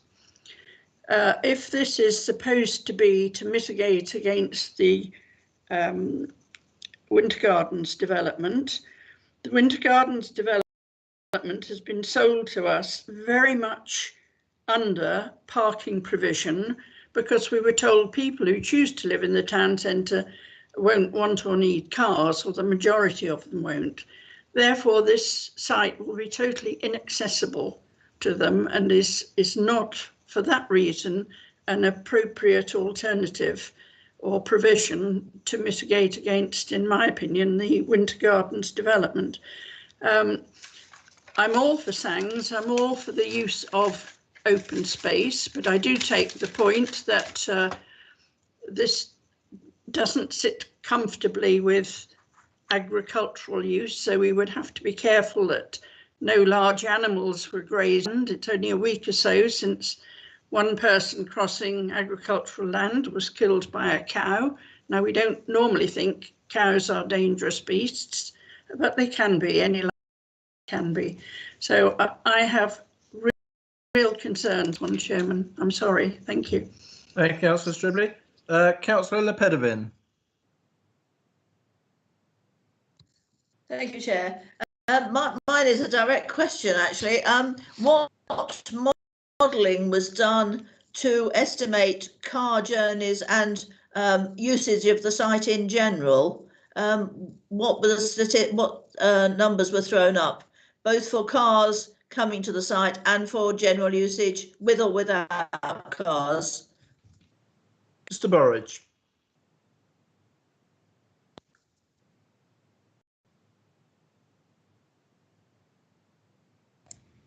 Sorry, apologies.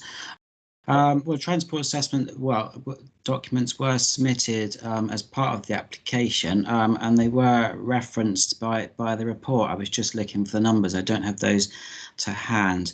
I do have the highway officer who might be able to comment, if that'd be acceptable. Yes, please, Chairman. Mr. Burridge. Hello, Chair. It's Alexis Edwards here, Transport Development Management Team Leader. The bit that Peter's looking for is on page 101 of the papers, and it refers to the 101 daily trips, 6 of which 65% would be by car. So that would generate 66 vehicular trips arriving, departing daily.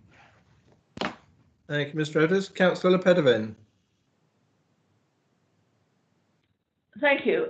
66 cars spread over the day could be accommodated in the car park if they don't stay a great length of time. The trouble is they might, or a high proportion of them might arrive at the same sort of time. And I can imagine that if the car park was full, or even people who are unwilling to park and then walk preliminary to getting onto the Sang, and I'm sure there will be some of those, there will be a great temptation to park on the adjoining roads, which are not geared up for it. And I can foresee that it could lead to the necessity of double yellow lines sprouting up, which is totally outside the sort of conservation and rural aspect that we would want to see preserved and the local people want to see preserved. So that is one of my big concerns. There are others, but I'll stick at that one for the moment. Thank you, Councillor. Councillor Paul Hilliard. Thank you, Chairman. Just a couple of questions, please.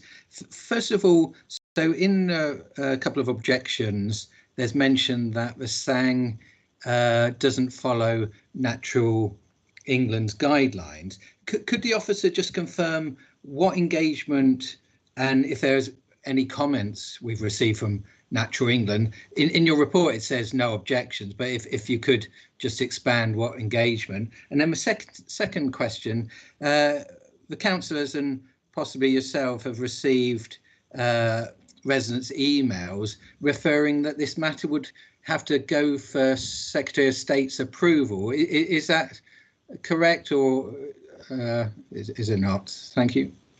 Mr. Burridge. Thank you, Chairman. Natural England were consulted on the application.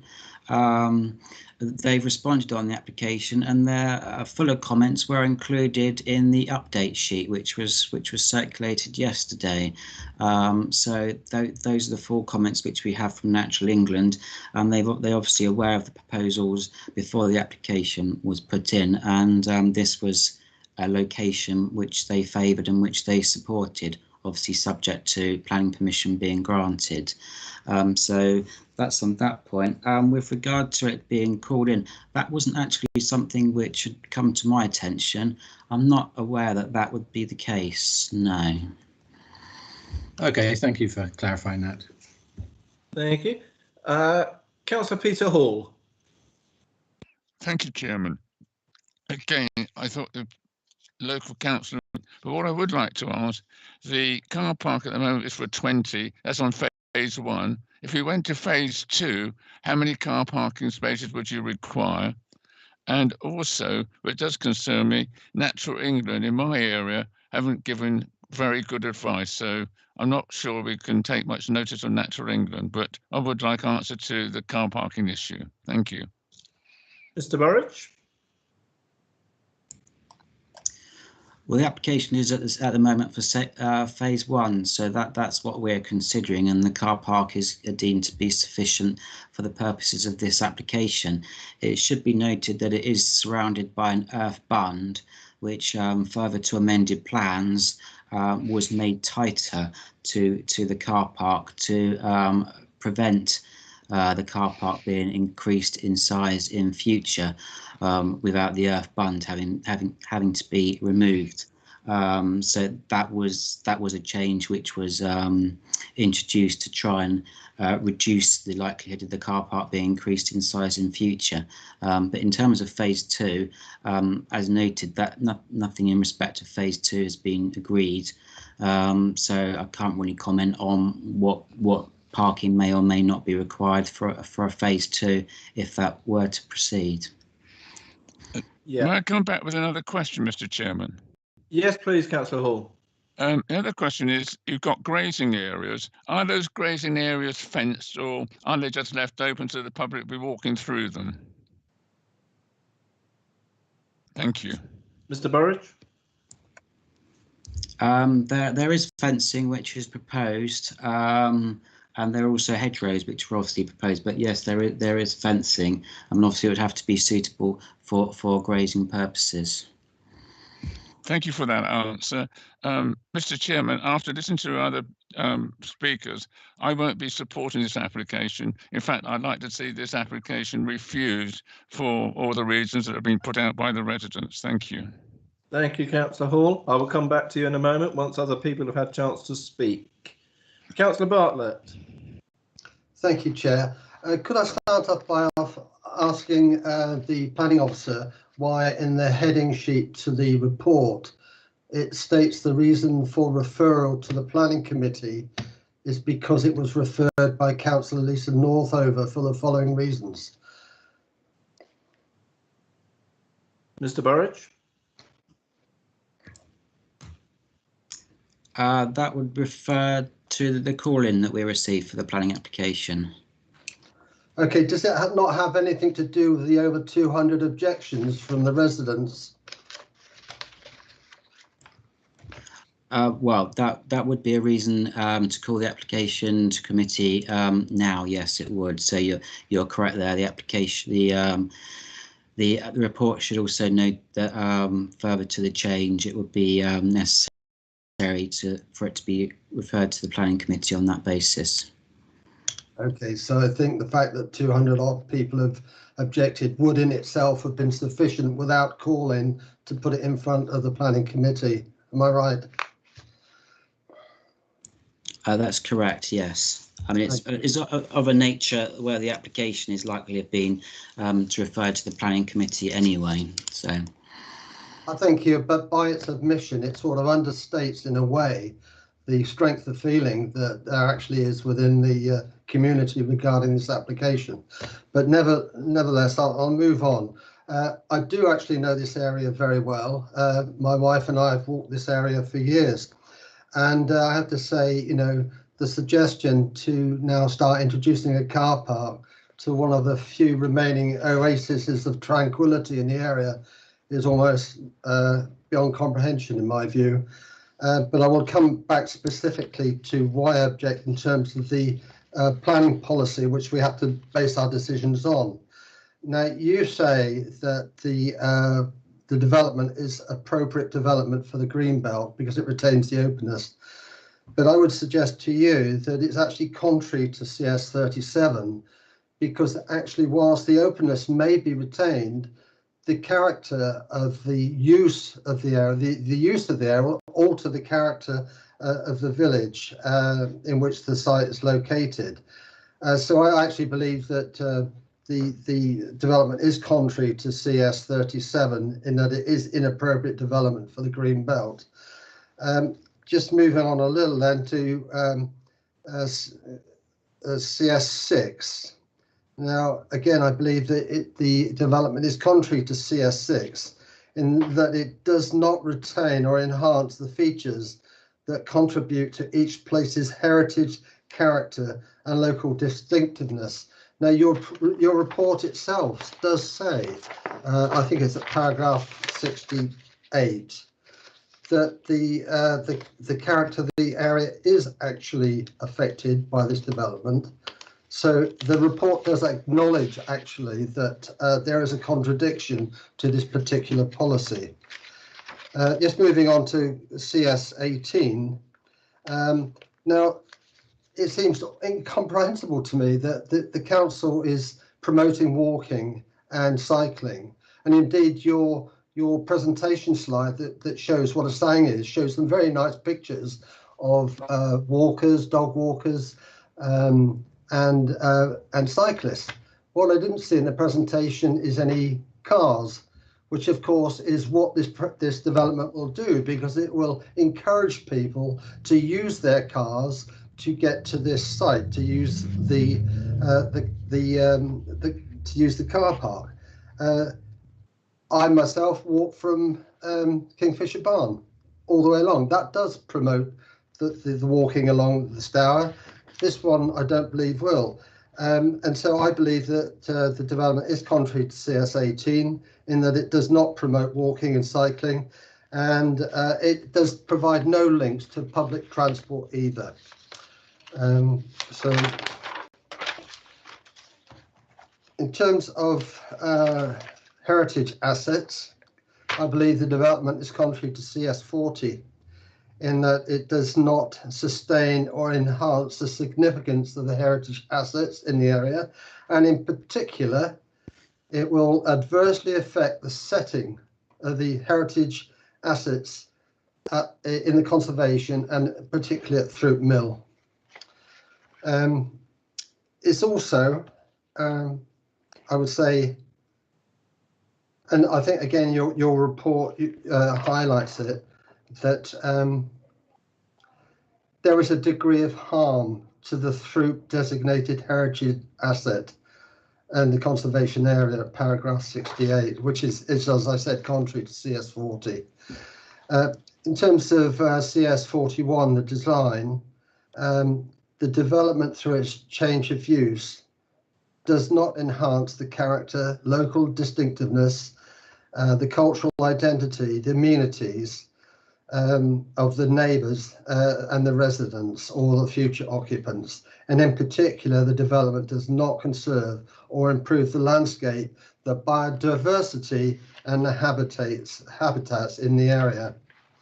And so, and again, your report, I think, says the development by virtue of its design, sorry, I beg your pardon, I'm saying the development by virtue of its design would be detrimental to the built environment, amenity and the character of the village. Yeah, and indeed in paragraph 63 of your report, it does accept that the use as a saying would actually alter the character to some degree. And that does directly contradict CS 41.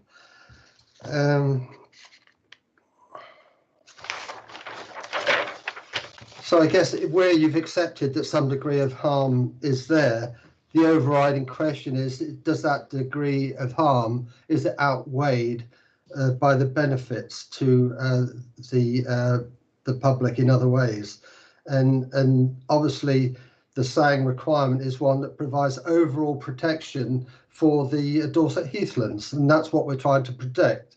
But in doing that, what we're actually then going to do is have a really adverse effect on this beautiful village, this village setting, its character, its heritage, and much loved by the residents and the local community generally. So are those advantages of looking after the heathland are more important than maintaining all those important issues about Throop Village? My judgment on this is it's not. It's clearly more important, in my view, to maintain that beautiful oasis of tranquility at Throop Village. So, you know, there's no way I can go along with this, and I would like to actually move to refuse this application. Thank you, Chair. Thank you, Councillor Bartlett. I think Councillor Hall did make a move to refuse this earlier. Would you like to second that move, Councillor Bartlett? Yes. Thank you. Councillor O'Neill. Thank you, Chairman. I think Councillor Bartlett's given an excellent summary. He's covered off several areas that I was going to cover. So I would actually support a move to reject and suggest we move on. Thank you. Thank you. Councillor Fear. Thank you, Chair. Likewise to the last two speakers, my view on this was going down the same angle that Councillor Bartlett's. We'll talk about heritage, and I am in favour of rejecting this. Thank you. Thank you. Yeah, you'd like to speak again? Thank you, Chair. Yeah, it's a difficult one because obviously without SANGs, the council will be unable to meet our very high building targets, which could open us up to more powers for developers to come in. And similarly, by their nature, a SANG will be using greenbelt areas because that's what it's about. It's an alternative natural green space. So the SANGs I've seen in Christchurch, I think we did one at the Bear Cross, the old golf course. They are away from where the developer is because by nature, people are going to develop prime land. So it's the natural space is going to be on periphery, really. So whilst I can understand the area is tranquil and it is, as we've heard, it is well used by locals and people who know the area as a walking space. Maybe putting that it is a SANG will increase the footfall. I don't think probably that much. People who live in the new Winter Gardens development will use the beach. I imagine they use the town, the lovely gardens of Bournemouth. So yes, it will have an impact. There will be a bit more flow, but I don't think it will be inundated. So it is a difficult one, finding a suitable area. We've seen 2 golf courses which aren't appropriate, and we've discussed other things which aren't appropriate. So it is a difficult one. These areas of alternatives aren't everywhere. Something's got to give, so I wouldn't support refusal. Thanks. Thank you, Councillor Hilliard. Someone else has just indicated to speak, but I can't find who it is. That would be me, Chairman, I think. Simon. Mr. Gould. Thank you, Chairman. Good afternoon, members. Obviously sat listening to the debate. It's a really good, healthy debate that I'm hearing here. Just wanted to take the opportunity, Chairman, if I may, to just try and come back on a few of the points that have been raised. Please, Mr. Gould, if you would. We initially had some comments around the use of the SANG, obviously potentially encouraging, more dogs to the area, and the potential for, obviously adverse impact on the existing habitats that reside on the site, and obviously potential, dog mess, etc., etc. I would suggest, Chairman, I completely understand the points that were raised by the councillor, but I would suggest that they are not necessarily a material planning consideration, and that they are more a management issue. If the SANG was obviously approved and delivered, then the council would need to ensure, as you saw in Mr. Burridge's presentation, for example, when he was talking about the footpaths that would run close to the River Stour, there's mitigation that's put in place to ensure that protected species and habitats that reside on the site already are safeguarded. So I would suggest that is more of a management issue if the SANG was approved and subsequently delivered. We've obviously had some comments around equality and diversity. Chairman, members will probably recall they saw an application on Christchurch SANG several months ago now, where there was a HIPS project to provide enhanced access to that SANG near to the Waitrose. I think it's the Waitrose.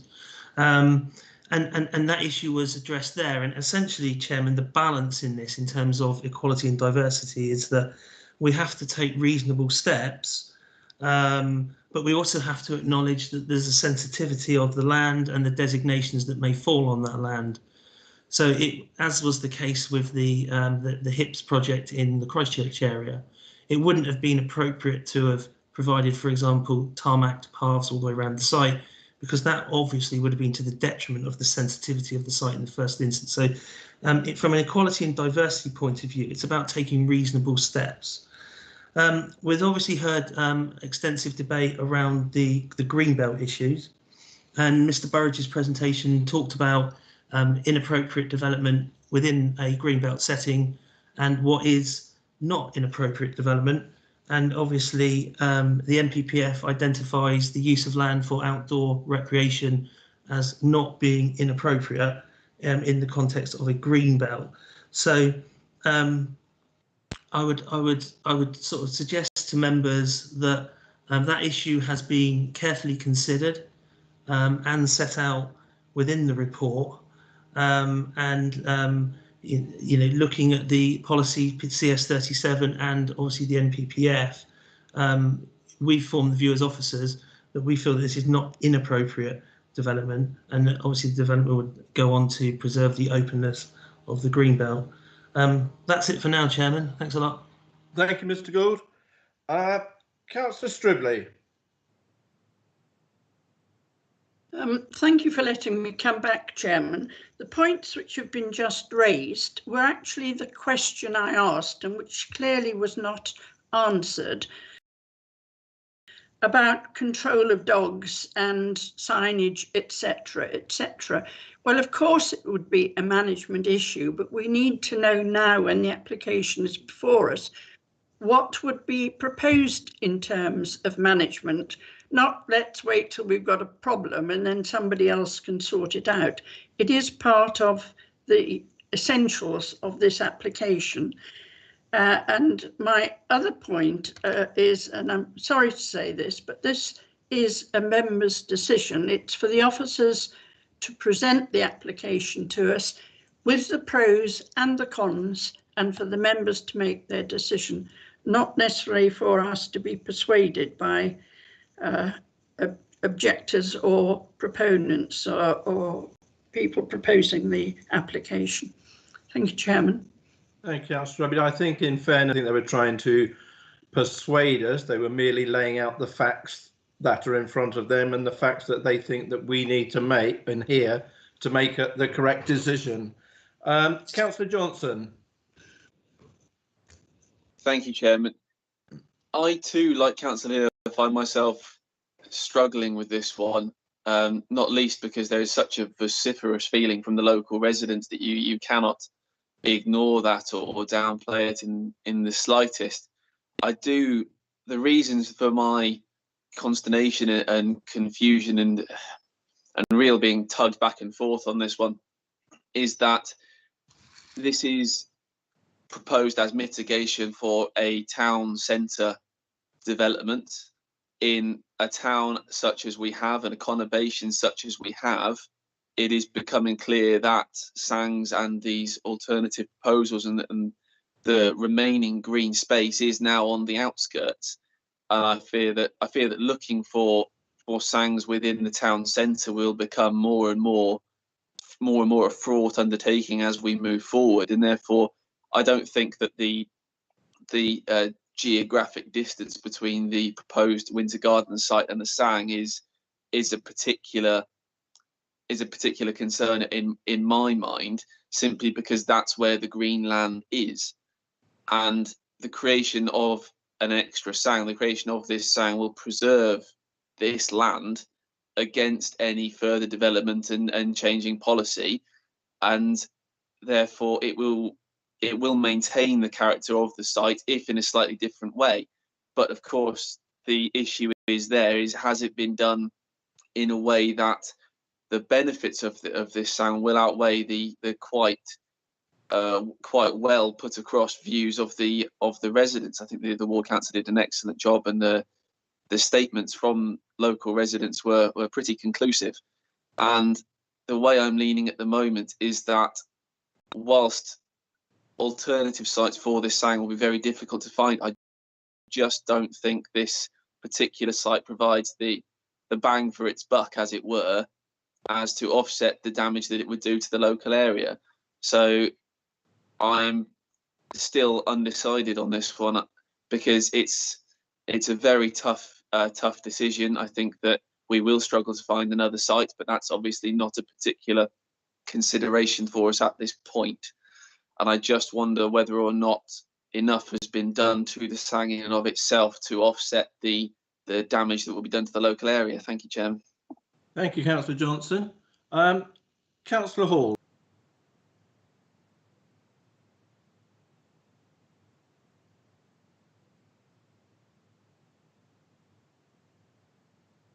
Councillor Hall.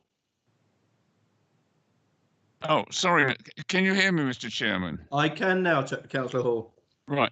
I'm sorry to disagree with Mr. Simon Gould, because the site in Christchurch was not a Sang. I'm not against Sangs, but they've got to be in the right place. And in Christchurch, the people that have been grazing there for generations, since 1752, weren't even consulted. It was just a countryside officer thought that would be a good idea to put a Sang there. It wasn't a Sang, and it never has been made a Sang.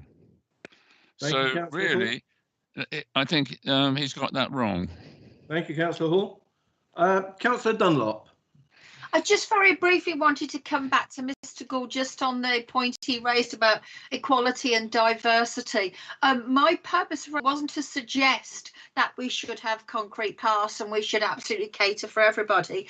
The reason I raised it is that, and then it might just be a general comment actually, Chairman, I see particularly where we have applications like this that are going to affect a number of people and potentially provide provision for a number of people, I see no evidence that we are actually giving due regard to our public sector equality duty. And I think there really should have been a section in this document that demonstrates in due regard to it what we've done, that we're giving due regard to it, and we've assessed who is affected, who isn't affected, and what on balance that decision in, and that information needs to be contained in the document. And I think that's something that we need to see going forward, please, Chairman. Thank you, Councillor Dunlop. I will discuss that outside of this meeting with legal and head of planning and see if we can include a paragraph within the reports in that after this meeting. Thank you for highlighting that. Councillor Bartlett. Yeah, thank you, Chair. Could I just come back on Mr. Gould's point regarding the greenbelt about the openness, and the real issue for me here is the effect of building a car park in the greenbelt. I believe that to build a car park in the greenbelt is an inappropriate development, because it's the effect of the impact of having the car park and its use that really has an effect on the character of the area, because it will affect the character of the area if you put a car park there, undoubtedly. This is what makes it inappropriate. Secondly, I'd like to say I'm very firmly in favour of Sangs, but as Councillor Hall has just said, it's got to be in the right place. What the report acknowledges quite clearly is that their harm is being affected in two different ways. One, it's being affected in terms of the character of the area, and the other is the harm on the setting for the conservation area and the heritage assets within it. So the report acknowledges the harm. This Sang is being squeezed into an area which is totally inappropriate because it harms in the way that I've just described. Thirdly, we need to take account of what the residents and that participated in the consultation had to say. I mean, we've gone through a consultation period. We've had a huge number of objections. We've got to take note of what they're saying. You know, this is their decision, and we should be reflecting what our residents want. So over 200 people have gone into battle and they say, not on your life, we don't want this here. Let's listen to them and just let's get this thing out of the way. Can I move that we get on and vote, please, Chair? Yes, Councillor Bartlett, I'm just coming to it now. But Councillor Bartlett, you have seconded the move, and Councillor Hall, you have proposed this.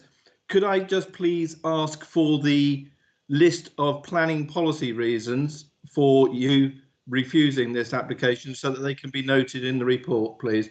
I have down at this moment in time, I have that you've cited CS37, CS6, CS18, CS40 and CS41. Are there any other reasons that you would like added to the statement, please, gentlemen? No, Councillor Bartlett, you're shaking your head. You're happy with that? Councillor Hall? Very happy with that, Chairman. Thank you. Could I ask Mr. Burridge and Mr. Gould if they have hearing of those policy reasons, and are they happy that they would be enough to contend with? Thank you, Chairman. I did hear them. I've got CS6, CS18, CS37, CS40, CS41. I know it's been a full debate, but if possible, could we ask the councillors who have just made the move to just summarise, for instance, CS37, we know that relates to Greenbelt, but to just be a little bit more precise about what they feel the harm is from the proposals there, just to summarise that, because obviously as officers, if members do decide to refuse this application, we've got to flesh those policies out, and sometimes policies, as you know, have various criteria within them. So to just have a little bit more detailed information against those policies would be helpful. Thank you. Councillor Bartlett. Thank you, Mr. Gould. I was kind of hoping you were going to do that for us, having given the policy numbers, but I'll try to help. I won't go over CS37 again because I just waxed lyrical on that for a couple of minutes. So I'm sure you've heard that, and the recording is there for us to listen to, so I won't repeat that one. Contrary to CS6, what I'm saying is it does not retain or enhance the features that contribute to each place's heritage, character and local distinctiveness. It doesn't contribute to it. Okay? Yep. CS18. The development does not promote walking and cycling by linking destinations to public transport.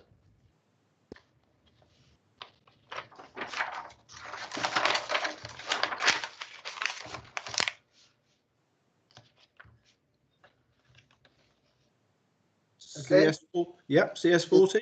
CS40, the development does not sustain or enhance the significance of the heritage assets, and it will adversely affect the setting of the heritage assets at Throop.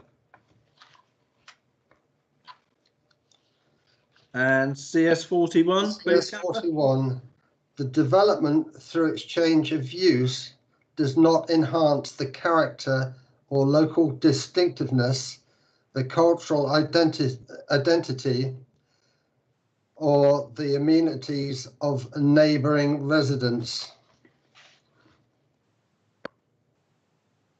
Oh, and also the development does not conserve or improve landscape, biodiversity and habitats.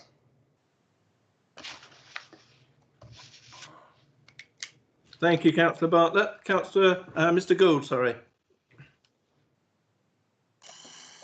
Thank you, Chairman.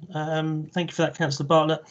The only one that I just wanted to touch on, I know you didn't touch on it because you said you'd obviously spoken extensively on it, but just going back to CS37 and the Greenbelt, I think you said in your sort of summarising comments that the car park, in your opinion, was not appropriate development in the Greenbelt.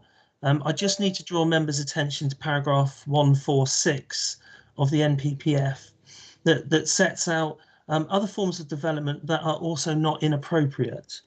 And there is a list of A to F. And one of those at C is local transport infrastructure. Now, a car park would fall to be considered under that. And then, so I suppose the question for members next is then, you know, what car parks come in many different sizes. You know, we saw a car park earlier on the Audi application where you've got, you know, a supermarket style car park extensively hard tarmacked. You know, the car park here is very different in character. It's much smaller. Obviously, it would be finished in different materials. So officers have taken the view that because of the size of the car park, and we've all been to, you know, countryside estates or attractions where the car park is gravelled and there's the use of wood to separate out the parking spaces. So car parks can be very different in their appearance and how they impact on an area. So the fact that the NPPF is saying that local infrastructure is not inappropriate development, and in the context of the size of the car park and how it would be proposed to be finished, I'd just ask members to just consider slightly further whether they really want to include that as a reason for refusal. Thank you, Mr. Gould. I can come back on it, Chair, if you want me to. Please, Councillor Bartlett, if you don't mind. Yeah, as I said, I understand what you're saying, but it's a question of not the car park's physical attributes as much as the effect of using it that makes it inappropriate, because the use of the car park obviously means that it's attracting vehicles into the area, and it is introducing additional vehicles into the area and more people that causes the car park to be inappropriate, because it's the cause of the damage. Now, if you want another answer to this question, can I ask you to ask your conservation officer as to why they objected to it? Because you might get a different answer from him as well. Thank you. Mr. Gould. Thank you, Chairman. I won't add too much more other than to say that I just urge caution on members in reference to paragraph 146 of the NPPF, which sets out quite clearly that local infrastructure is not inappropriate development, and therefore it has to be a given that if that is local infrastructure is deemed to be not inappropriate development, there has to be a given that when cars come and park on that car park, for example, that is considered to be acceptable. Okay, thank you, Mr. Gould. So, gentlemen, we have the moves and the reasons for the moves and the reasons for the policies given by Councillors Bartlett and Hall. I will move to the vote on this one. Again, I will call your names individually, and if you could answer whether you are for the move or against the move being to refuse the application. So if you are for the move, please state for. Councillor McCormack. For. Councillor Barron. For. Councillor Bartlett. For. Councillor Bull. For. Councillor Davies. For. Councillor Decent. For. Councillor Hall.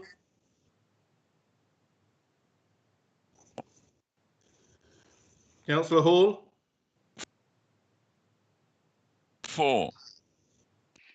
Councillor Johnson. Against. Councillor Pedivin. For. Councillor O'Neill. For. Councillor Stribley. For. Councillor Fear. For. And Councillor Dunlop. For. And Excuse me, myself, Chair. I was just about to say for myself, I was actually going to go against it. Excuse me, Chair, it's Paul Hilliard. Yes, Councillor. Yeah, I'm against it as well. You are. Thank you, Councillor Hilliard. So, Mr. Harrod, could we have a quick tot up of the numbers on that, please? Yes, thank you, Chair. So we have 12 voting for the motion and 3 voting against and no abstentions. Therefore, that application is refused, and it is refused for the reasons stated in the move made by Councillor Bartlett. I will now declare a 5-minute comfort break for everyone to nip to do whatever they need to do. We will resume in 5 minutes from now, which is 15:25. Thank you for that, everyone.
Thank you, Richard. Welcome back to the Planning Board meeting, ladies and gentlemen, and members of the committee. We will now move on with item 6E on the agenda this afternoon, which is 44 Westway in Bournemouth. And I would ask Mr. Tom Hubbard to share his screen so that we can deal with this application, please. Okay, thank you, Chairman.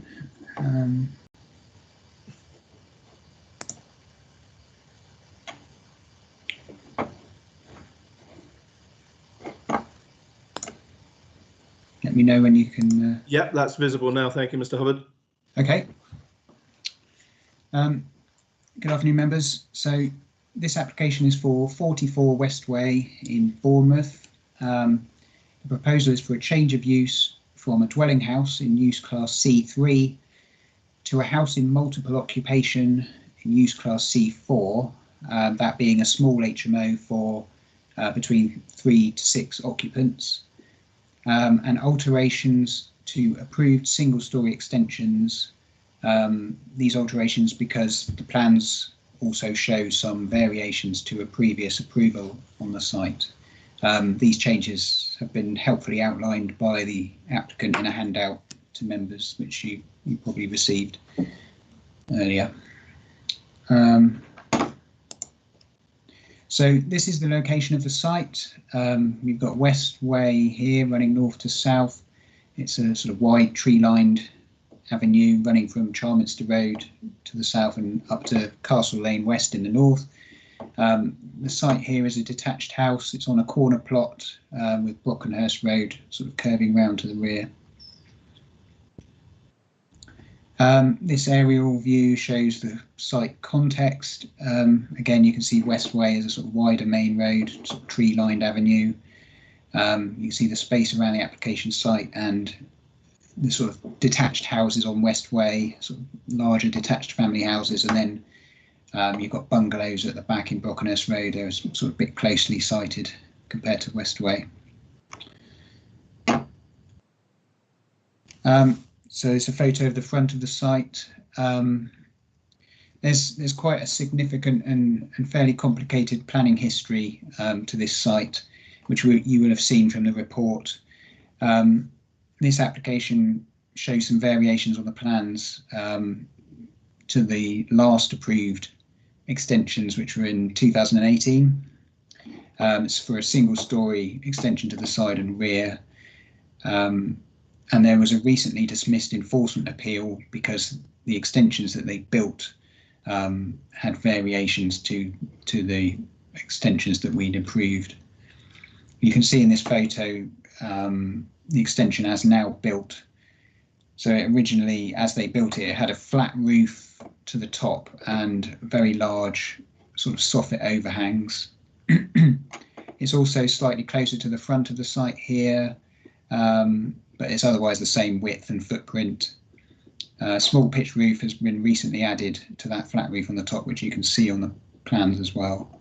You can see the front of the site has parking for several vehicles. It's all sort of block paved. This photo shows the side and rear of the site from Brockenhurst Road, again with the added roof and there's some minor changes to the windows and doors as well on the side and the rear. You can see the materials, including the roof tiles, now match the main house. So the design of the extension is a lot better than as they originally built it. This shows the rear. As built, it went up to the boundary with a neighbour at number 42 Westway, but following the recently dismissed enforcement appeal, the side of that extension has been moved back away from the boundary by about 1.7, 1.8 metres. A 2 metre brick wall is shown to remain on this boundary, but this was already part of the originally approved plan, so it's not a new addition. Again, there's another rear view. You can see there's a level change to the rear down into the garden.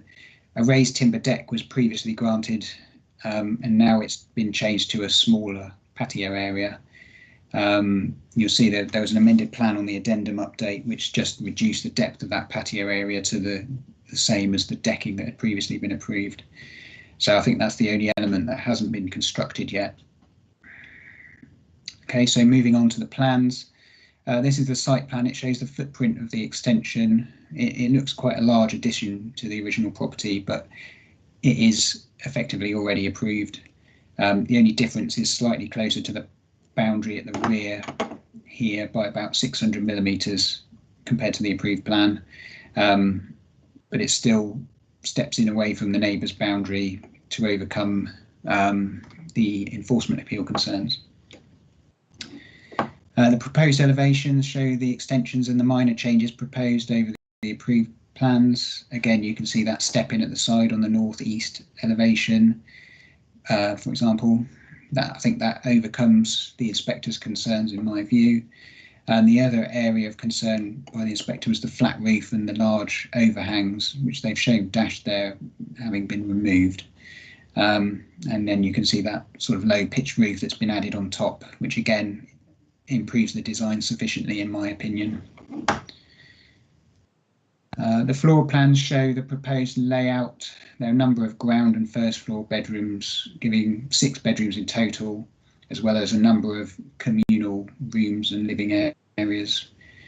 I haven't really touched on the change of use yet, but as members will probably be aware, there is an Article 4 direction in force in Bournemouth, which removes permitted development rights for a change of use of dwellings to C4 HMO uses. The associated policy CS24 of the Bournemouth Core Strategy aims to restrict over concentrations of those uses rather than precluding HMO uses completely.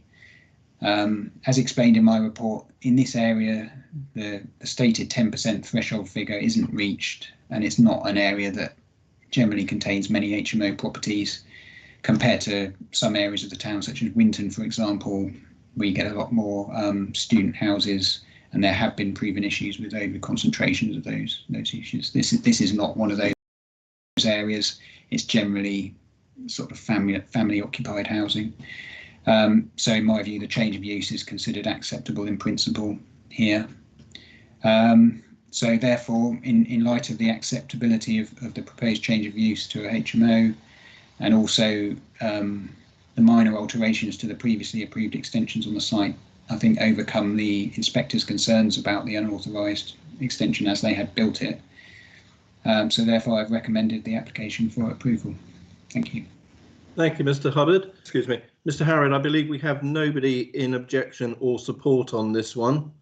That's correct, Chairman. Thank you, Mr. Harrod. Therefore, I will go straight to Councillor Dunlop, who is the ward councillor for this area and would like to speak on this application as a ward councillor, but will then be taking no further part in the debate or voting on this. Councillor Dunlop. Thank you, Chairman. I mean, as the committee are aware, there was originally a development application which was for 8 metres deep by 4 metres wide, and that was refused because in large part the development would be within 2 metres of the boundary of the dwelling house. And it talked about the size of that extension, its height and proximity to the adjacent property and the amenities of those neighbours. What was actually approved in August 2017 was an application for a 6 metre deep by 3 metre extension. And we've had a number of subsequent revisions, a couple granted, then others refused, until we get to where we are now. And Mr. Hubbard has already covered off that there were a number of enforcement notices because what was actually built was more akin to what was submitted originally, and they've worked through that. And I understand that planning are seeking to reach a compromise, and that we need to be flexible. Notwithstanding what's been built, I think is still way too dominant for this original family home. It is a large extension, and I think it's pushing the boundaries way too far. It wraps right around the building, and it's still very much overbearing. And as you've seen in the photograph, the site sits on a corner and it's elevated. So despite that long wall, yeah, that's the picture, thanks. Despite that long wall, you can see you have this very large extension, which is very prominent on that corner. And it is visually unappealing. It's still too high. And I think the appearance is such that it's quite it ruined the visual appearance of the original family home, and it does totally dominate the dwelling house. And its proximity to the adjacent property is still way too close to the boundary as shown. It is less than the 2 metres, and I completely get that the boundary dispute itself isn't a matter for planning, but where that boundary is misrepresented on a plan to suggest the development is further away from the boundary than it is, I think it does need to be brought to the committee's attention, because it's detrimental to the people next door, to those neighbours, especially given the change of use. I mean, the planning officer has already identified that it is 600 millimetres closer than what had previously been approved. And number 42 has 3 young children. So a house of multiple occupations so close to their boundary will have a detrimental impact to them. And I understand Article 4, but I would just still like to raise that there is additional impact on the area. As you've seen in the photograph, there's currently 3 taxis parked on that forecourt. They haven't moved for months. And there is nowhere for any of the occupants to park. There's a nursery nearby and a junior school, and St Warburg's, which is nearby in the top part of Malvern Road, is sandwiched between 2 junctions, one of Charminster Avenue and one of Westway, and that whole stretch has no parking. So this is where people park. They park down this stretch in Westway, and it has quite heavy car usage because it's a Catholic school, so a number of children are driven because they come from away. So I think, Chairman, Committee, I do understand the need for us to be flexible in planning, but this, in my opinion, is a bit of a compromise too far, and we are going against our own policy, and we're accommodating that which has previously been refused. So I ask the committee to give serious consideration to the amenity of the neighbours, in particularly those next door, who will be directly and negatively affected by the development, which is far too close to their boundary. And I ask you to refuse this application, which seeks to gain consent for development carried out without consent and has already been refused in previous applications. Thank you, Chairman. Thank you, Committee. Thank you, Councillor Dunlop. Members, I need to come back to Mr. Harrod, as it would appear that we do have a deputation. Mr. Harrod, would you like to read that now, please? Yes, firstly, apologies, Chairman and members. This is an error on my part, so I do apologise. A deputation was received from Jess Glover at Pure Town Planning in support of the application, and she writes, images showing the differences between the 2018 approved scheme and the current proposed scheme. The width of the rear extension has been brought 70 centimetres closer to the southern boundary, although still retaining a 2-metre gap to number 42 Westway. The rear patio has been reduced to just over half the width of the plot. The eaves height of the extension has been increased by 2.3 metres to 2.5 metres, although the ridge height remains the same. The side extension has a reduced setback from the front elevation, reduced from 60 centimetres to 31 centimetres. Minor alterations to the ground floor sides and rear facing windows. The window to the front elevation now matches the proportions of the existing windows, representing a visual betterment compared to the approved scheme. Also, sorry members, bear with me.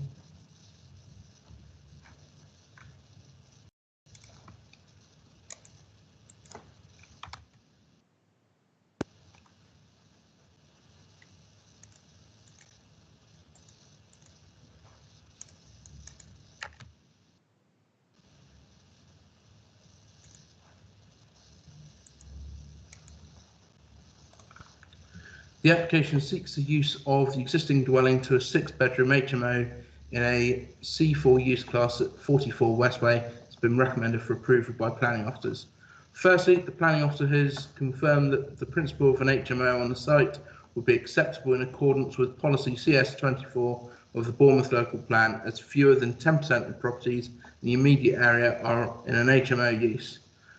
The local plan recognises the contribution that HMOs make to the housing stock, helping individuals who cannot afford to rent a loan or get a mortgage.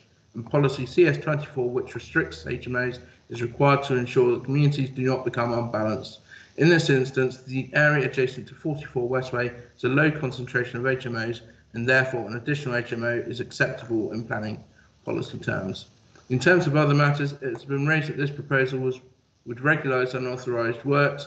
Yes, the site was subject to an enforcement action whereby a flat roof was erected instead of a pitch roof to the approved side elevation. However, the applicant has now rectified these works. Therefore, this application only seeks approval of minimal works. I've outlined the changes in the accompanying document, which members should have received copies of, which are as follows. The width of the rear extension has been brought 70 centimetres closer to the southern boundary, although still retaining 2 metre gap to number 42 Westway. The rear patio area has been reduced to just over half the width of the plot. The eaves height of the extension has been increased by 2.3 metres to 2.5 metres, although the ridge height is correctly shown. The side extensions a reduced setback from the front elevation, reduced from 60 centimetres to 31 centimetres. Minor alterations to the ground floor side and rear facing windows. The window to the front elevation now matches the proportions of the existing windows, representing a visual betterment compared to the approved scheme. Overall, the application is considered acceptable in all other aspects, safeguarding neighbouring amenity, ensuring a high standard of living for future occupants, and maintaining highway safety. The principle of an HMO has been accepted, and therefore the proposal promotes inclusive mixed communities. In conclusion, the scheme is wholly compliant with local and national policy, will contribute towards the objectives of sustainable development. I hope you agree with your planning officers and support this proposal accordingly. Thank you for your time and attention. Thank you, Mr. Harrod. Once again. Thank you, Mr. Harrod, and apologies to the applicant on that. It was an unforeseen and not an intentional mistake on our behalf. Thank you for that. So I will now move to members. Councillor Stribley. Thank you, Chairman. I agree there is a need for houses in multiple occupation, and a well-managed one can be a good neighbour and cause no detriment to its immediate environment. Whether this proves to be a well-managed one or not, of course, only time will tell. What I am particularly concerned with, given that the building is already there, etc., I know that most modern building happens on wooden frame and plaster board, etc., etc., whereas most old properties had brick interior walls as well. Therefore, my question is, has the fire authority properly examined this property? Have they been consulted on it, and what is their opinion? Because with a house in multiple occupation, you need very well fitting doors with preferably mortise locks, because they have self-closers on them, and the minute the door slams when you've got a Yale lock, the resident is locked out, and there it gets broken and so on. So gaps around the doors, the time fire resistance of doors, etc., etc., and also fire resistance of the rest of the building. There hasn't been one mention of the fire authority's inspection or report on this property, and I think we would be very remiss to even consider giving approval without that happening. Thank you, Chairman. Councillor Stribley, if I'm not mistaken, and I will ask either legal or Mr. Hubbard to confirm, it is not a planning board for us to see that. That comes under building regulations, which is out of control of the planning board. We are merely here to decide whether or not we would give the property planning permission. They will require to get a licence to become an HMO. With respect, Chairman, the building control have probably simply had sight of the building, no reference to a house and multiple occupation necessarily, and it may not have been taken into consideration. These things can well slip past. They can, Councillor Stribley. I appreciate your concern there, but as I stated, they will need to get a licence to be an HMO, and that is the sort of thing that will be covered under that licence application. I will come to Mr. Hubbard to get his confirmation on that. Chairman, with respect, I hate to prolong this discussion. Then we'll allow Mr. Hubbard to come back with his comments, please, Councillor Stribley. Yeah, thank you, Chairman. Yes, the actual construction of the extension would have been inspected by a building control officer. So I'm not familiar with sort of the construction materials. I'm just sort of considering the principle of the design of the extension and the principle of the use. The main building? Construction of the main building? Sorry. We're only concerned with the extension at this moment in time, Councillor Stribley. So yeah, the fire safety aspect would be covered by the building regulations, and also, as the chairman mentioned, as a HMO, they will be required to acquire a HMO license, which will look at a range of factors, including fire safety, electrical safety, sizes of the rooms, and all those sort of aspects that we don't really consider under the planning application here. Councillor O'Neill. Thank you, Chairman. Really, for my own clarification from Officer Hubbard, I've passed this building on 3 different occasions, 3 different days, and noted 4 taxis at the front. Also, on the floor plans, it shows office stroke study. If a taxi company has been run from this facility, does it in fact affect a C3 or C4 classification? Thank you. Mr. Hubbard? Are you suggesting sort of a business use? I think yes is the answer, in that taxis seem to be, in varying numbers, a constant parking on the front of that property. Yes, I've noticed the taxis, and you saw them in the photo of the front of the property as well. I don't know the answer, to be honest. I haven't had any allegation that there's any sort of business being run from the property, or whether it's just the taxis are being stored there or the drivers are residing there. I don't know, but the application, as far as I was concerned, is the HMO use. If the application is properly investigated, should we not make sure that the final classification is correct, and therefore test whether a taxi business is being run from the declared office on the floor plan? I think that would be a further enforcement investigation. I think we need to look at the application that's before us. They've applied for HMO use, so I've only considered that really, and I hadn't had any suggestion that a business was being run from the property at this point. Thank you, Chairman. Thank you. Okay, Councillor Neil, just for clarification, if the property was to be run as a taxi office, then that would be needing to be licensed under the licensing regime rather than under the planning regime. It could well be that these taxis are just parked there because the owners reside there or have permission to park there. Any licensed operator from a taxi company would need to be licensed by BCP licensing authority. So it would be separate to the planning authority. Thank you for that clarification, Chairman. Thank you. Councillor Pedevin. Thank you, Chair. I'd be very grateful if Mr. Hubbard could clarify clearly for me. I'm blaming myself that I haven't taken this in fully. Exactly what we're being asked to give permission for. In other words, what has already been granted permission, And what additions are we looking at now? Because anything that's already granted permission is clearly outside our remit for today. And then I've got another point later. Thank you. Mr. Hubbard, could you clarify, please?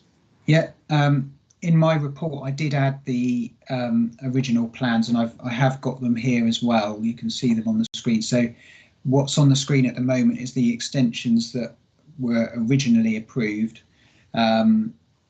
You can see that the footprint itself is very similar. It is just stepped a little bit further forward at the front, and it comes a little bit further towards the boundary in that rear section, but otherwise the external footprint to the side and to the rear is exactly the same as has been approved before. So if I go back to the elevations, I mean, the applicant's submission was quite useful in showing the differences, but apart from this rear extension coming slightly closer to the boundary by about 600 millimetres, the only other main difference is that they originally built it with a flat roof and have added this little pitch roof on top, and that means that this eaves height is 100 millimetres higher as originally approved, and that sort of extent, the sort of proportion of roof, as it were, is a little bit less than it originally was. So it looks a little bit more squat with the higher eaves, but on balance, having looked at it, I didn't think that was sort of harmful in design terms. So the eaves height is something for us to possibly take into consideration today, then? Yes, yeah. You can see, I mean, I haven't got them directly overlaid, so it's difficult to really say, but to show you, but the proportion of roof was a bit greater in the approved extension, and the eaves were a little bit lower. But the roof height is not changed. The overall ridge height is the same. Ridge height is the same. Thank you. My other question is on the HMO side. I notice on the floor plans there are 2 rooms, one on each floor, labelled communal, as well as the living space, the living room. Both of those 2 labelled communal rooms are of a location and dimensions that would make an ideal bedrooms number 7 and 8. What process would the applicants have to go through should they wish to make those bedrooms in the HMO rather than communal areas?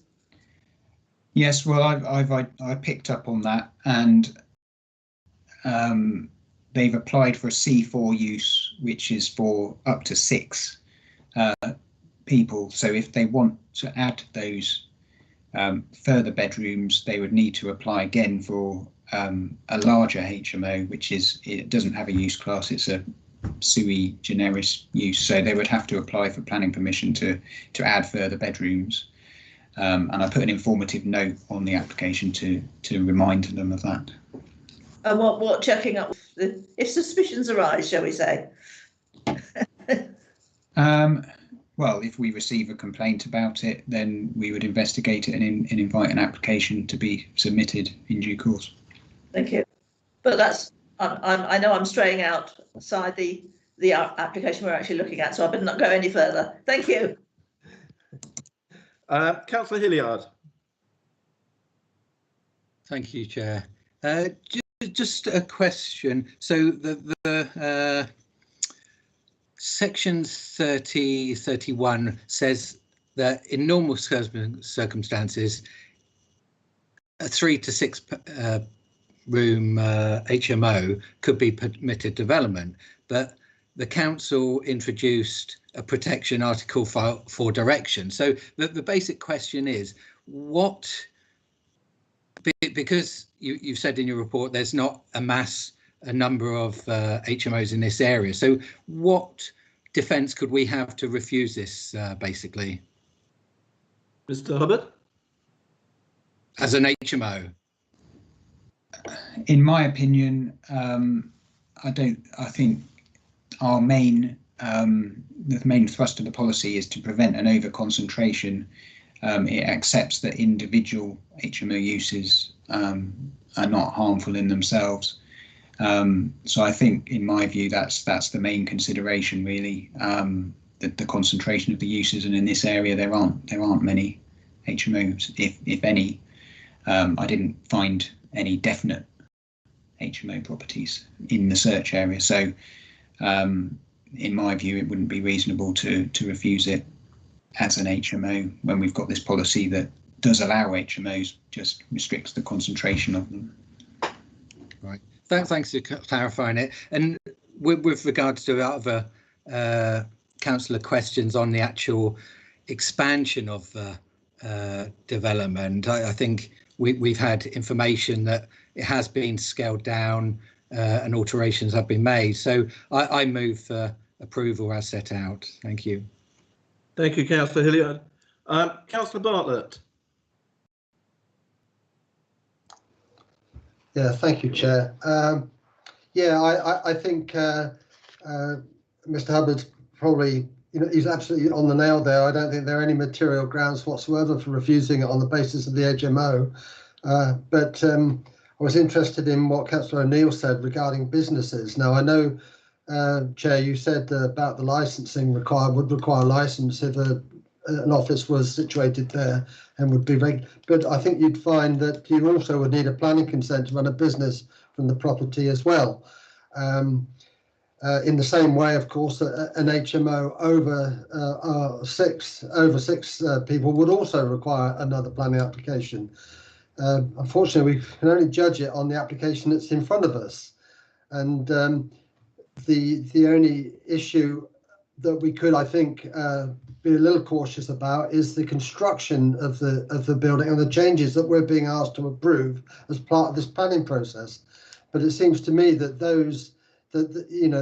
essentially the size and everything of it has already effectively been approved. There's just some very minor changes to the construction that could warrant a refusal for planning consent.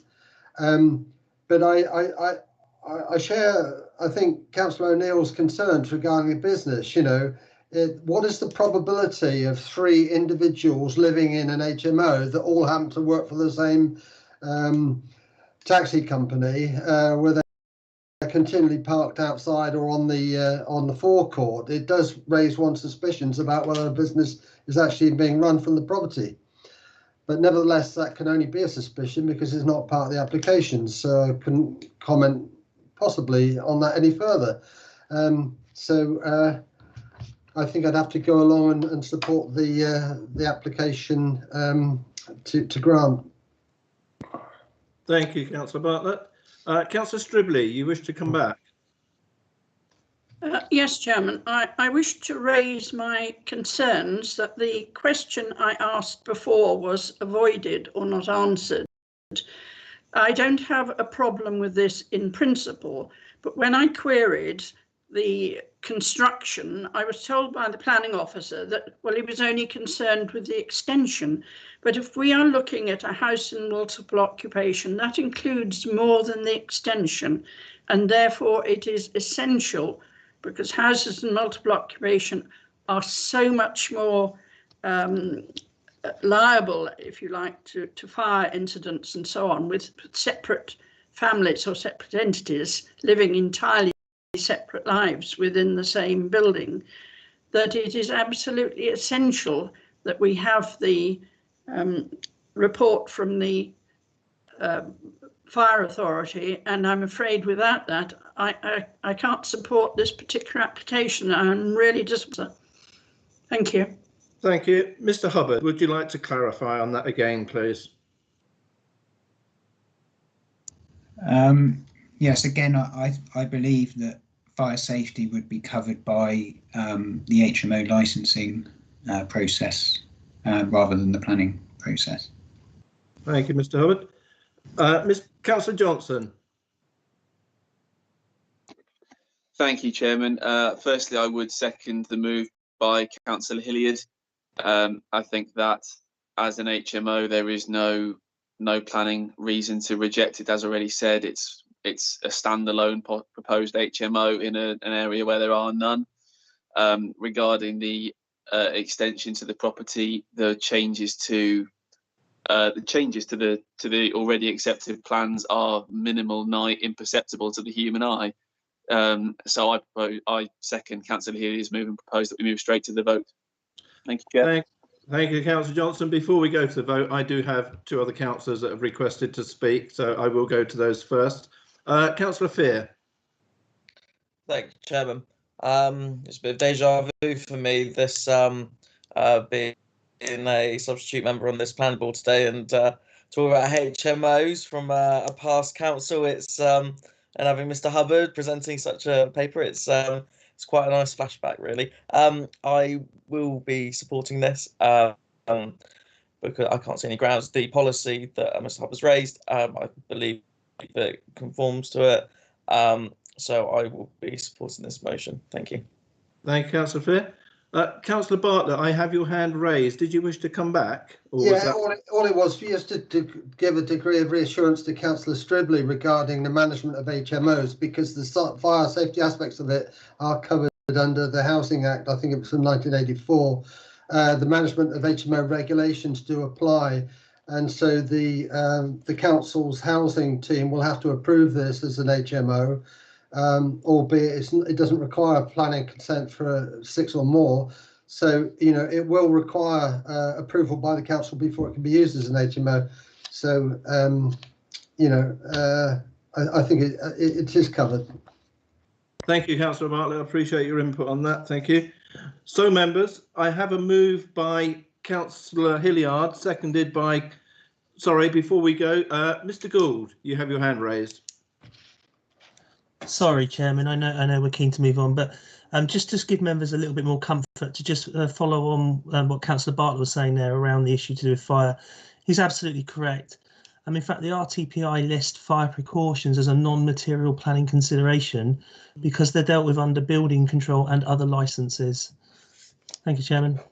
Thank you, Mr. Gould. So, sorry, members, we will go to vote. I have a move by Councillor Hilliard, seconded by Councillor Johnson to approve this application. Again, I will come to you individually. If you could say for or against, please. Councillor McCormack, Vice Chair. For. Councillor Barron. Against. Councillor Bartlett. For. Councillor Bull. For. Councillor Davies. For. Councillor Decent. For. Councillor Hall. For. Councillor Hilliard. For. Councillor Johnson. For. Councillor Lepodovin. For. Councillor O'Neill. For. Councillor Stribley. Abstain, and I would like that recorded, please. Thank you. Councillor Fear. For. And myself also for. And as we are aware, Councillor Dunlop will not be taking part in this vote. Mr. Harrod, could I have the numbers, please? Yes, thank you, Chair. So I have 12 for, 1 against, and 1 abstention, which is recorded. Thank you, Mr. Harrod. Therefore, that application is granted in line with the officer's recommendations. Thank you very much for everybody on that one. We will now move on to the final agenda item this afternoon, which is land to the rear of 2628 Portfield Road. And I would ask Mr. Hodges to present this one, please. Thank you, Chair.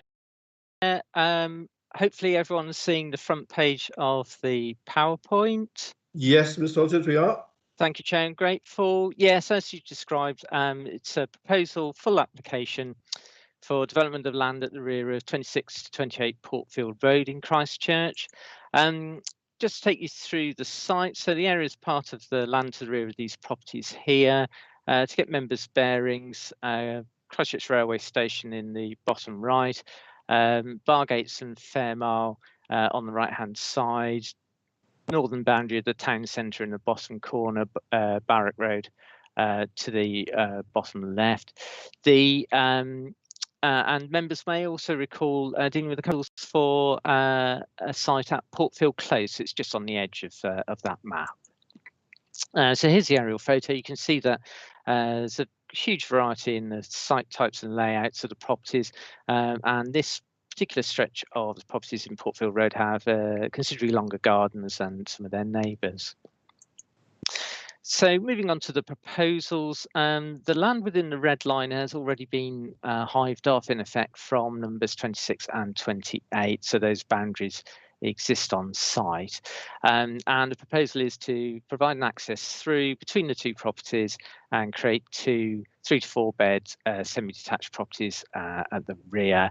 As you see on the detail on the right hand side, a couple of parking spaces each for the properties, garden areas to the rear, parking and turning to the front, access through here. The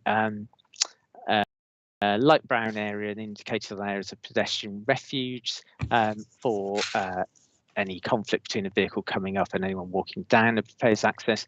And that little light beige area just below is an area where bins can be left for collection and storage on bin day.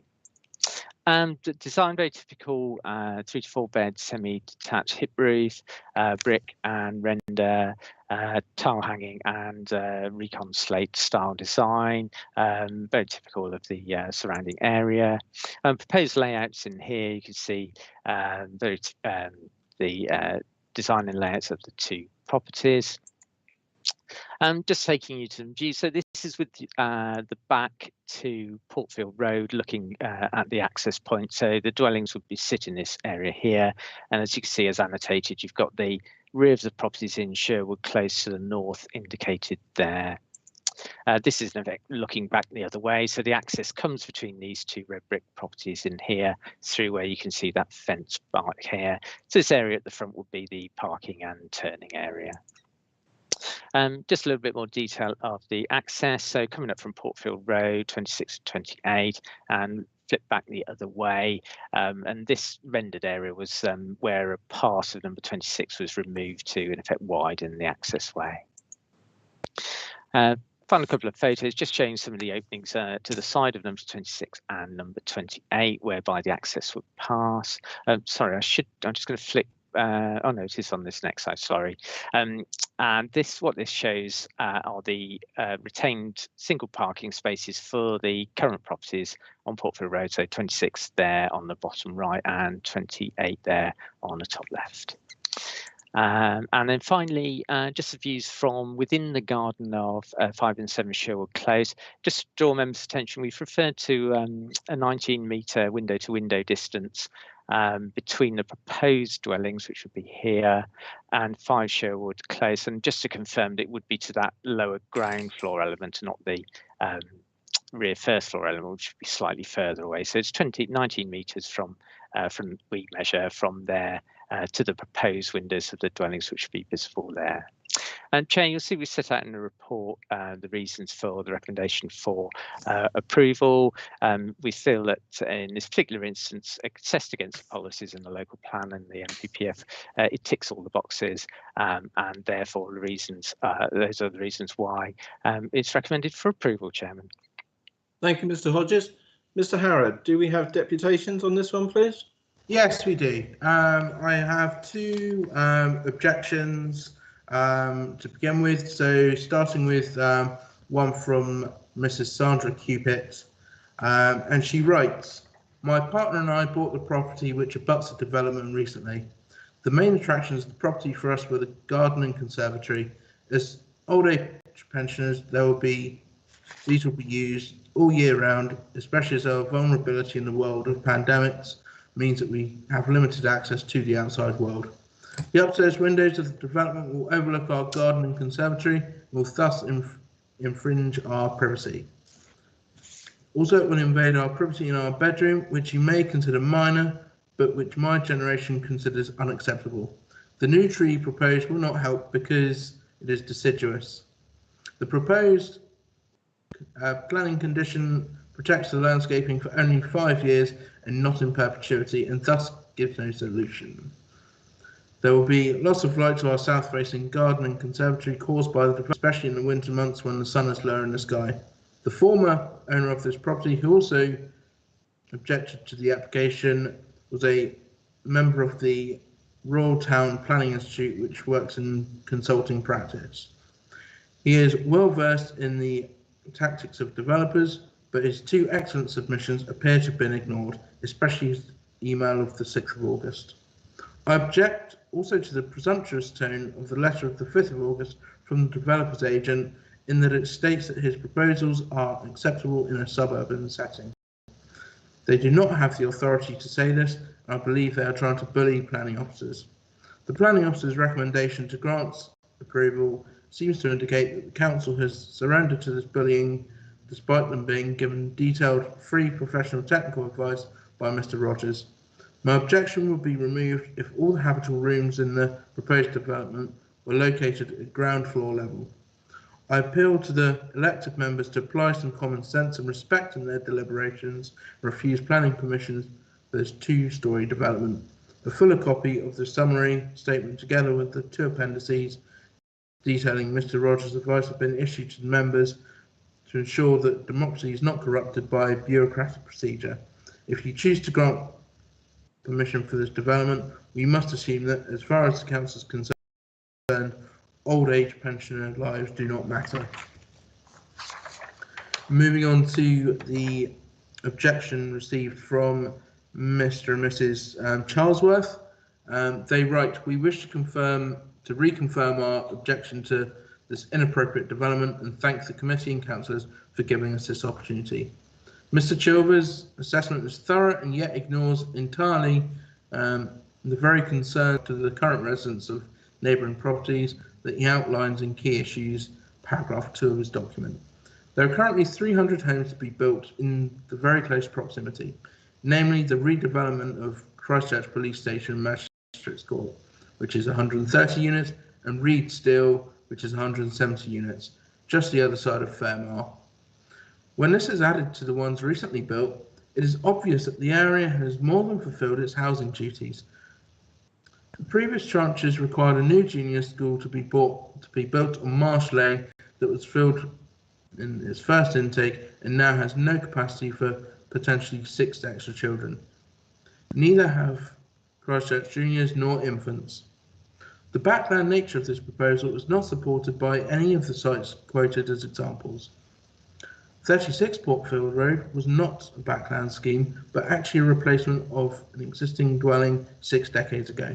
The Clarendon Road scheme was a redundant brownfield site on what was rail track land, and the scheme to the rear of 38 and 40 Grove Road West is on a site of double the length, so the impact on existing homes is negligible. This also has space for a proper road to be created, so that the highways limitations on the site are properly supported. Better comparables are 20 Grove Road East, where planning permission was refused at appeal for a backland property, and at 8 and 10 Grove Road East, where a larger site with significant better access was granted for 2 small bungalows, citing the loss of privacy and negative impact on the neighbours as to why it had to be single storey. The very reasoning now turned on its head by Mr. Chilver's comments. The character of the area will be significantly affected by the loss of privacy to the gardens of all the neighbouring homes due to the proximity and height of the proposed 4-bedroom houses. The very real nature of their backland position places them securely with views to the front directly into the rear of the house and our neighbours. The obscure glazed side windows quoted are farcical, as the shown square bay windows to the front afford a direct side view into the neighbours' gardens. The rear views into the rear elevations of 5, 7 and 9 show a close are similarly affected, a devastating loss of their current privacy.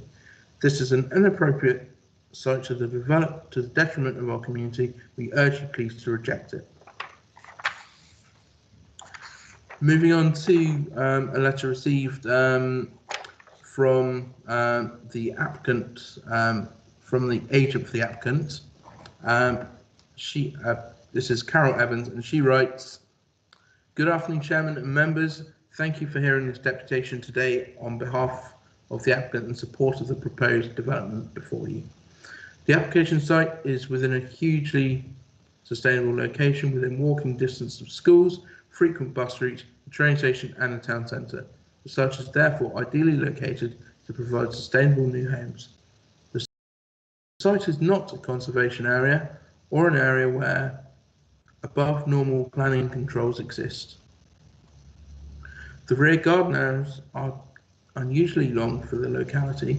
This means streets and cul-de-sacs can be created much needed new family homes in the right location that provide a quality standard of amenity that reflects the character of the area. The proposal is no exception to this. The proposed semi-detached houses have been designed to reflect the interwar style of family houses that predominates within the area. The traditional pitched roof, double bay windows with plain tile hanging and moulded canopy details reflect the locally distinctive character of homes within the area. Whilst partially visible from surrounding properties, with the setback location means the visual impact on the wider area be minimal. The separation distances to surrounding dwellings are generous given the suburban context. These distances exceed 23 metres at the closest point to those fronting Portfield Road and 20 metres to dwellings fronting Sherwood Close. Enhanced landscape planting, as advised by the BCP Landscape and Tree Officer and consultant ecologist, will help the proposed dwellings settle into the area. The level of car parking proposed, being 2 allocated spaces per house, is suitable given the sustainability of the location. The on-site turning space and access arrangements makes this a safe development with no objections from the Council's Highways Officer. A refuse collection point can be provided as requested by the Waste and Recycling Officer. The proposed layout and access arrangements are not unusual. Small streets and developments formed off the main roads are commonplace within the area and make a significant contribution to the provision of much needed family homes within this sustainable location. We are conscious that the new development brings with it change and that this can be concerning for some. However, as set out in your officer's report, providing homes within the existing urban areas as proposed reduces the need to release greenbelt land for such family homes. We hope that you will see fit to support the proposal as set out by your officers and respectfully request the planning permission is resolved to be approved. Thank you for your time. And finally, I have a representation from one of the ward councillors, Councillor Mike Cox, who unfortunately can't join us today. And he writes, fellow councillors, I wanted to call this application to the committee in what I had hoped would be the unlikely event that would be granted. Despite initially indicating refusal, there has been an inexplicable change of tone based on what it would appear solely on the Highways Agency responsibility moving from Dorset to BCP Council. I suppose it's predictable, but that an authority with years of local experience knows more about the local areas than a new local authority with little knowledge or experience. Irrespective of the Highways Authority change of tune, there is much I should ensure councillors do the right thing in rejecting this application. 1. The development is not sustainable as it will blight neighbouring properties both in terms of overlooking and amenity space. Contrary to HE2 of the Christchurch and East Dorset Local Plan, Part 1 Core Strategy. 2. It will have a detrimental effect on the character and appearance of the local area. 3. The vehicular movements onto Portfield Road are not safe as this road is regularly blocked by traffic. Any unnecessary increase would lead to accidents or worse. Contrary to KS11 of the Christchurch and East Dorset Local Plan, Part 1 Core Strategy. 4. Portfield Road is used by school children and their parents attending the local primary school, making the road gridlocked twice a day. And 5. The local area has significant housing stock planned and in the course of being submitted, which will absorb the need mentioned and a key reason for which this development appears to be being recommended for approval. This development has no local support at all. It is opposed by all the neighbours. It is opposed by the whole town council is opposed by both local councillors. It is vitally important that this committee demonstrates its ability to represent local people in an objective and fair way. I would therefore urge you to reject this application.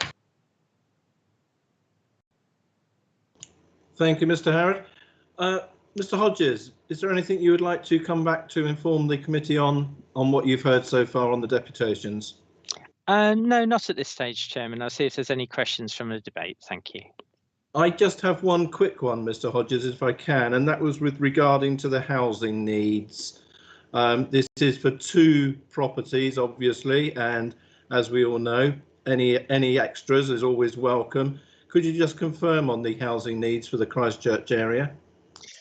Yes, Chairman. If I take you to, I think it's I'm just scrolling through 42. So in the planning balance, we set out the issues we currently within the Christchurch local plan area. I need to draw a distinction that we're still 3 separate local plan areas, but the the latest assessment of the delivery and supply in the Christchurch local plan area indicates a shortfall of over 400 dwellings. So this is why this tilted balance, which is referred to in the report, kicks in. So what the guidance in the MPPF says is that where that tilted balance kicks in, the presumption is in favour of approval unless the harm significantly and demonstrably outweighs the benefits of trying to address that undersupply of housing. Thank you, Mr. Hodges. Councillor McCormack, Vice Chairman. Thank you, Chair. Answers from one of the objectors that there's a question over some of the car parking and the ownership of that car parking and how that's affecting this development, and whether the figures on that car parking have been slightly misleading because of that. And I was just wondering if the planning officer could comment on that. Mr. Hodges? Yes, thank you, Chairman. No, well, the assessment from your highways officer is that the scheme's compliant with the guidance that's currently in place, and that the provision of 2 off-street parking spaces for 3/4 bed properties acceptable, and also that the retained areas, which is just at the bottom of this layout plan for the existing properties, is acceptable. Just to confirm the point made during the presentation, that the area within the red line is already hived off from number 26 and number 28. So those residual parking areas at the front are as existing, and in effect there's no change in the provision of parking for those 2 properties, Chairman. Thank you. Councillor McCormack? And I think that's where the confusion is coming in, because you say there's no change, but you know, I'm pretty sure that those car parking spaces were part of number 26 and 28 before a severance has happened, and perhaps that's where the confusion is coming from. Thank you. Councillor Pedevin. Thank you. I wonder if Mr. Hodges could put up the floor plan on the shared screen. Thank you. I've got a suspicious mind, and when I see something that looks a bit odd on plans, I wonder why. And the thing that occurs to me is very odd on these is the upstairs, that a big room with a big square bay window at the front of the property is labelled a study, when next to it is a very small room that's labelled as a bedroom. And I wonder whether I'm being too suspicious. I'm wondering if maybe the fact that it's, as it stands on these plans, a 3-bed house affects, for instance, the number of parking spaces required, when a 4-bed house would need more. I cannot see anyone moving into that house wanting to make that big room with a square bay window a study, when a poky little room next door is a bedroom. And I wonder if the office has got any views on that would be helpful. Mr. Hodges. Yes, thank you, Chair. I mean, it's a fair point. It looks a bit counterintuitive on the plan.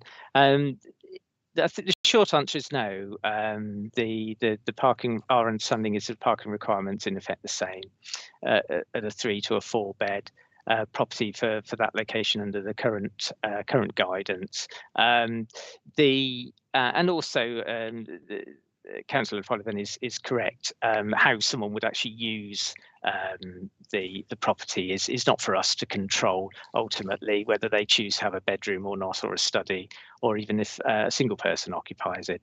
But in terms of the broader point, no, the layout is understood by the Highways Authority in terms of their assessment, and the 2 parking spaces is adequate against our policies. And it's worth also noting that certainly in comparison to many of the properties in the surrounding area, having 2 off-street parking spaces would be considerably greater than a number of the properties in the surrounding area, which are of equal sort of size or scale. Chairman. Thank you. Thank you.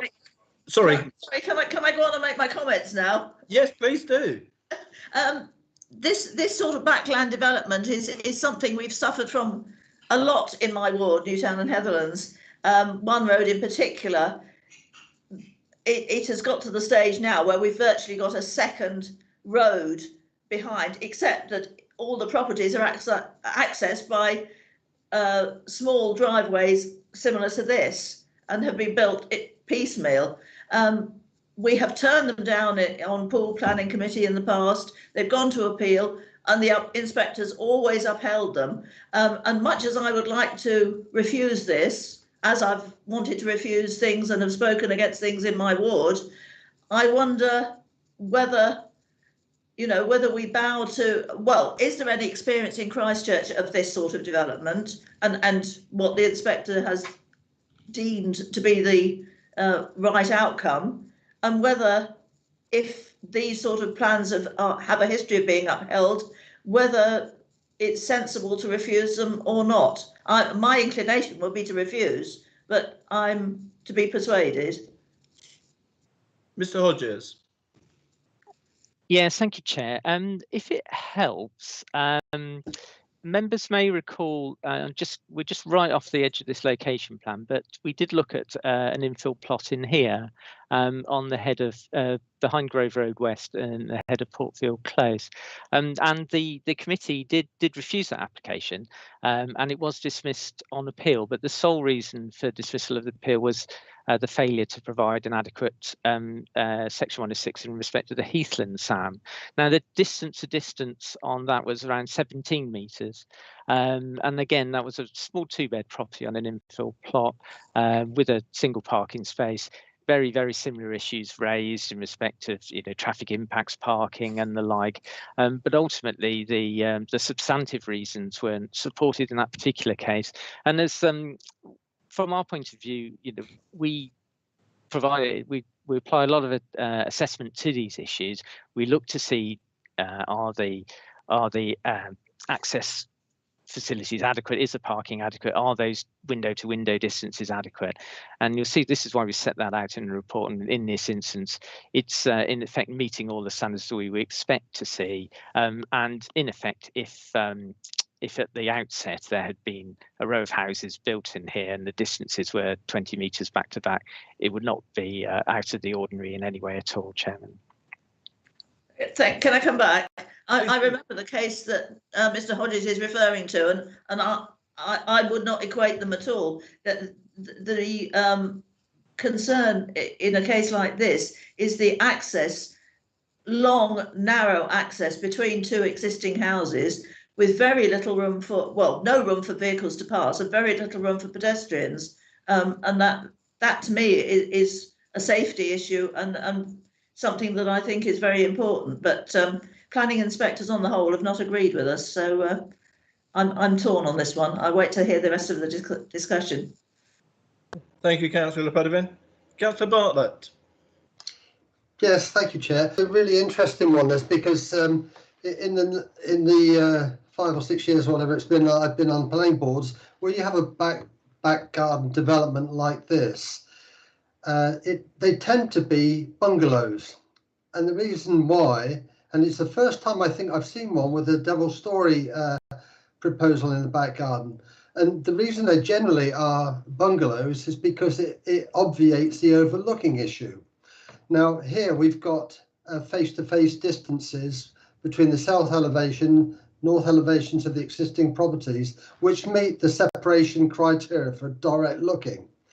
But what you still have is, from the bay windows in particular and the upstairs bedrooms, you've got direct overlooking of the amenity spaces of the adjoining properties.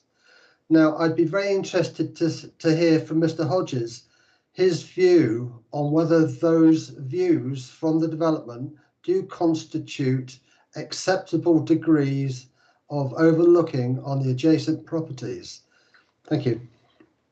Mr. Hodges. Thank you, Chair. Just to clarify in relation to Councillor Bartlett's point, you're looking at the front elevation of plot 1 and plot 1-2 here. Your particular concern is about a view back towards the Portfield Road properties. Yeah, it's not just back, but also to the side.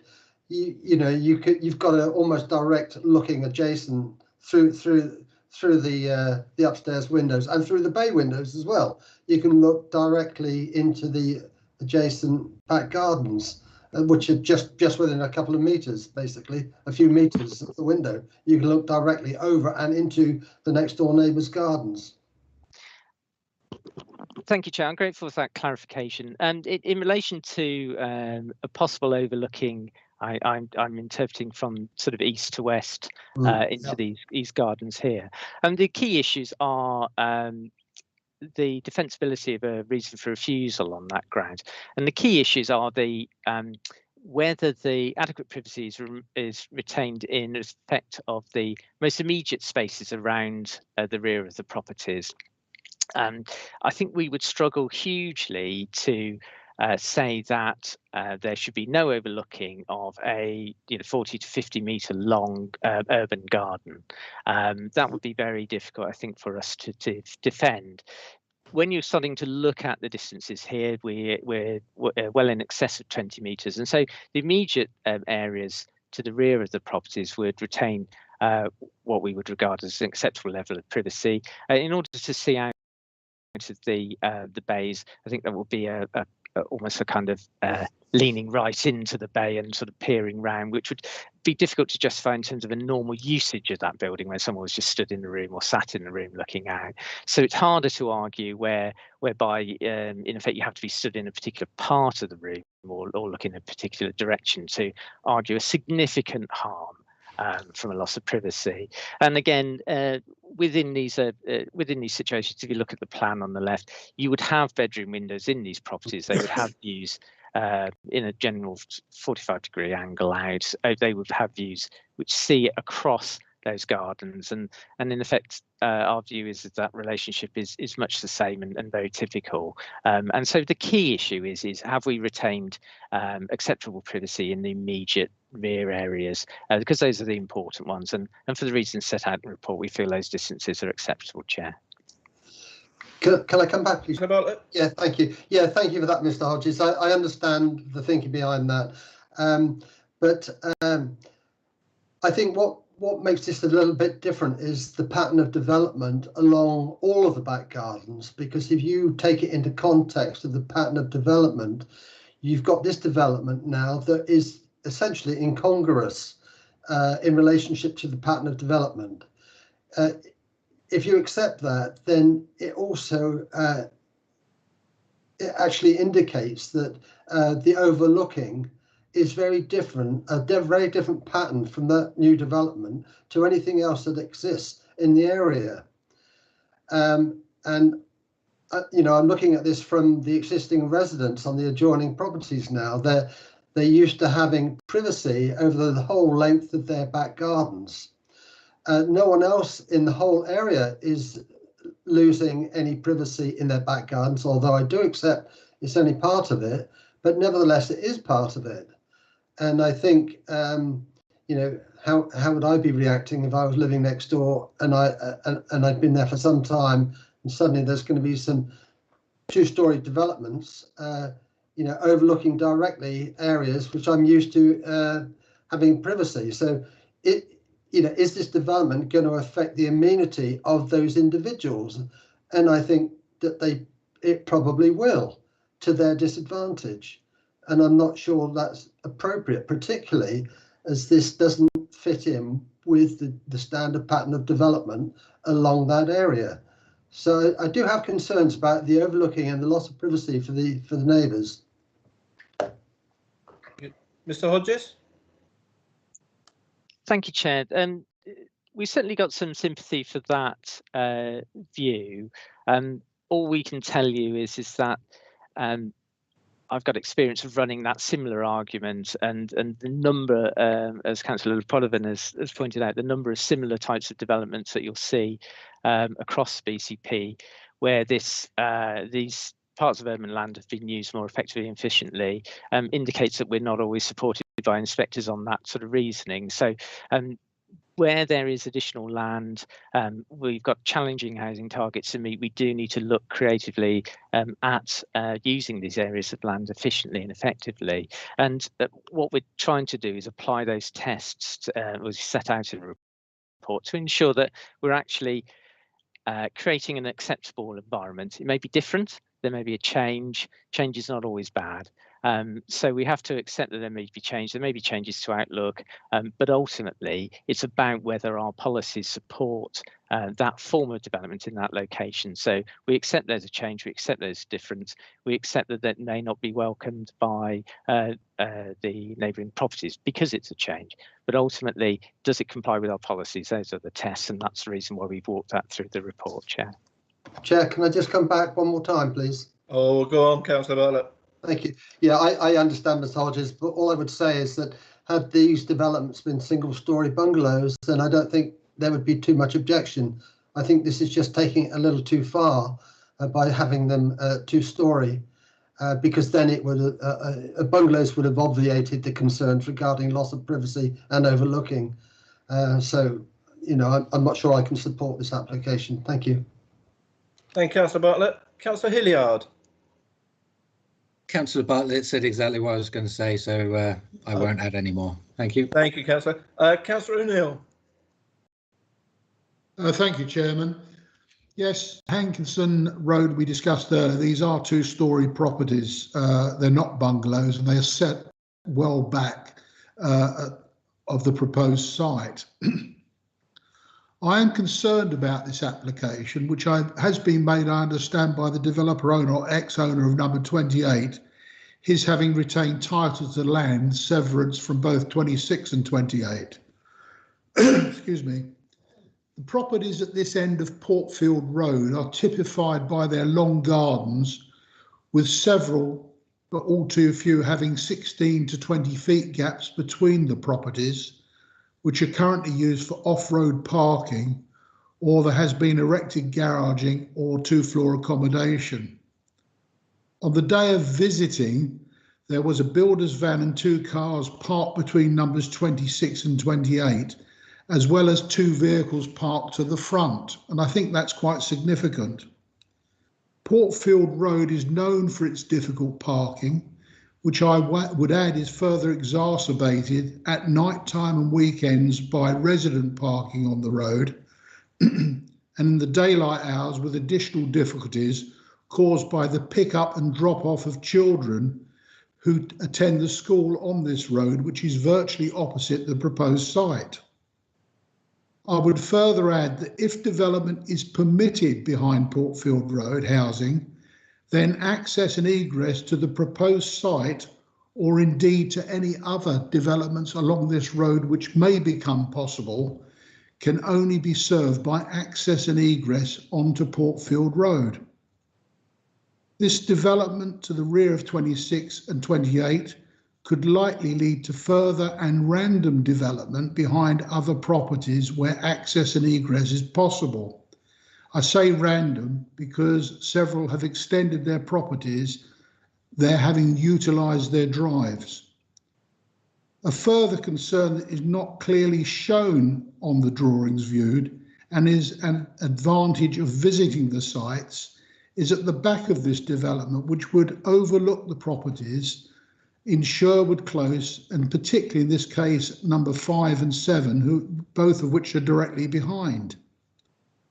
I would estimate that the development, while set well back from Portfield Road due to access, egress, turning and parking arrangements, impinges unacceptably upon the natural amenity to be enjoyed by the residents of Sherwood Close. And I therefore find it very difficult, considering overlooking and the loss of that amenity, to support this application. Thank you, Chairman. Thank you, Councillor O'Neill. Mr. Hodges, would you wish to come back on any of that?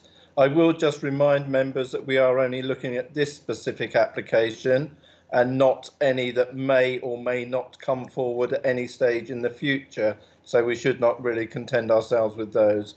Mr. Hodges? No, thank you, Chair. You've covered that point adequately for me. Thank you. Thank you. Councillor Johnson.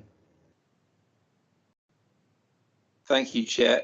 On this one, I think that, again, we just have to come back to the fact that the policy supports these developments, whether we like it or not. In terms of the overlooking into the properties adjoining this land, there would be no concern whatsoever if there was a road in between the two of them. The distance between them is quite significant, and even where it is slightly smaller to the rear of the properties, there is significant screening by plants and other such things. I think that also when you are lucky enough to have a garden that is, as Mr. Hodges said, I think 50 meters long or some such, that when it comes to the last sort of 5-10 meters being overlooked, I don't think you've lost a great deal of privacy there. I think that in terms of where you might position a deck chair to sit, it's certainly the very far end where you're then surrounded on 3 sides by fences is an unlikely spot to position yourself. I think that it also will add something to the local area, given the fact that at the moment it is just it's a bit unkempt and covered in debris. So I think it will add something to the local area, given what is there. The concerns about other properties springing up willy-nilly across the area as well is not something, like Councillor Kelsey said, not something we can concern ourselves with, but it's also equally unlikely given the unique ownership status of this land. It was severed from a previous sale. It is not a situation that is present anywhere else within the neighbourhood. So I think this would be a one-off, but of course, as Councillor Kelsey said, that's not even a particular concern that we have here today. So I for one can see no particular planning reason to reject this. I think the overlooking is minimal and perhaps looks worse on the plans than it would be, just given the distance between all the properties involved. And no, I would very much support the officer's recommendation. Thank you, Chair. Thank you, Councillor Johnson. Councillor Bull. Thank you, Chair.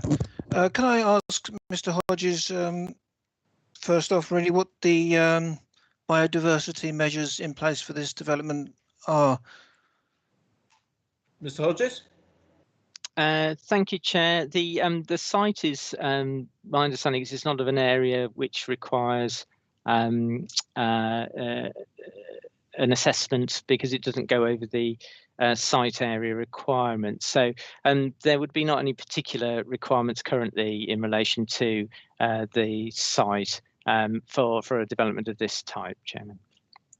Thank you. Councillor Bull? Yes, so bearing in mind that immediately you start building, you start digging into the soil and whatever, there's an immediate negative impact, and the council have declared a climate and ecological emergency. I'm surprised that there are no measures. We will immediately be into a negative biodiversity effect, which is concerning. I agree, has been mentioned, that the people on Sherwood Close, who I am sympathetic to, being that they will be overlooked and they will lose some of their privacy, as will the residents of 24 and 30 Portfield Road, which is of concern.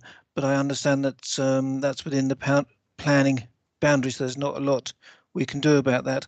I am concerned about the safety, about the access between 26 and 28, and cars parking and coming out onto Portfield Road, already a busy road, which is going to get more busy potentially with the developments that have been given permission going forward. So I'm struggling with this one. I know that we talk about the appeals and what they're going to do.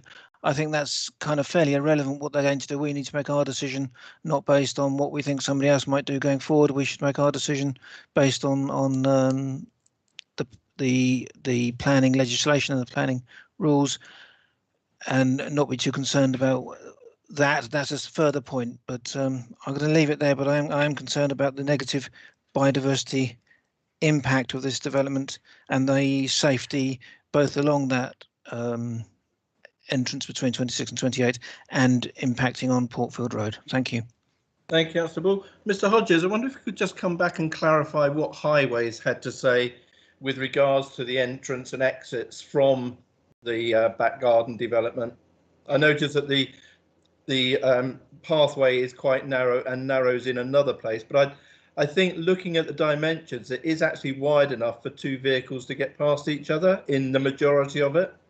Yes, Chair. I mean, as part of the considering of the application, there was an initial objection from the Highways Authority, and the application was amended to address their concerns, particularly, like you say, over possible conflict, which is part of the reason for the introduction of the pedestrian refuge, which is that sort of beige area on the access route, just in here. Now, certainly at 4.5 at this measurement here, if you can't read that dimension, with an average vehicle width around 2.1, you would be able to gently get two vehicles past each other at that point. And the Highways Authority have given their agreement to the layout. So it has been through that iteration to get to that point. I just wanted to pick up on a suggestion made by Councillor Bull of a negative biodiversity impact. Of course, if the scheme doesn't kick in a requirement for the habitat regs assessment at over 0.1 of a hectare, does not mean that it automatically has a negative impact in terms of the overall biodiversity. There are additional plantings shown, and you've seen the condition of the gardens as is, and there's an opportunity to some of the landscaping scheme to provide some benefits within that. But also, it's also true that within the scope of our policies at the moment, we don't have the grounds to insist on further measures in terms of the overall biodiversity, although it's likely that with legislation change coming shortly, that it will have to be incorporated more readily into most applications, but we're not at that stage just yet, Chairman. Thank you, Mr. Hodges. I'll just say a few things on this one myself. I was dubious about this, and I was very concerned about the overlooking, and I was grateful to Councillor Bartlett for asking about that. I was happy with the response from Mr. Hodges, and I fully understand where that's coming from now. With regards to the Highways point of it, yes, I know that people park there for the schools, but that's for a limited period twice a day, and it happens in a lot of areas, and whilst we don't like it, it's going to be very difficult to actually stop that at this moment in time. I think with the actual development itself, I don't have a problem with it, and therefore I am happy to move the officer's recommendation. I would look for a seconder in that move, please, if I had one. I would second you on that, Chair. Councillor Johnson. Thank you, Councillor Johnson. So therefore I am looking, is anyone else wishing to speak at this time? If not, I will go to the vote on this. No further comments? Okay, in that case, a move by myself. Councillor Stribley, are you indicating? No, Chairman. Your thing is flashing on my screen, that's all. Oh, sorry.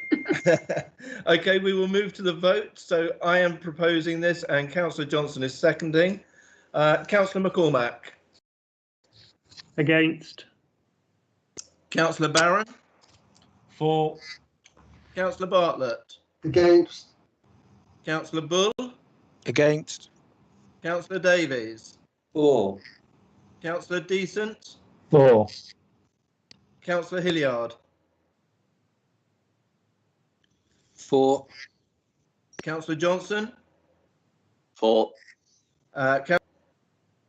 Abstain. Councillor O'Neill.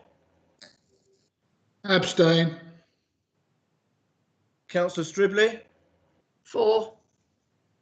Councillor Fear. For. And Councillor Dunlop. Against. Thank you. Could I have, sorry, myself, obviously 4. Could I have the numbers, please, Councillor, Mr. Harrod? Yes, thank you, Chair. So I have 8 for, 4 against, and 2 abstentions. Thank you. That application is therefore granted as per the officer's recommendations. And that being the final item of this agenda this afternoon, I'd like to thank everyone for taking part and for the members of the public that have listened in, and I therefore close the meeting. Members, if you could just...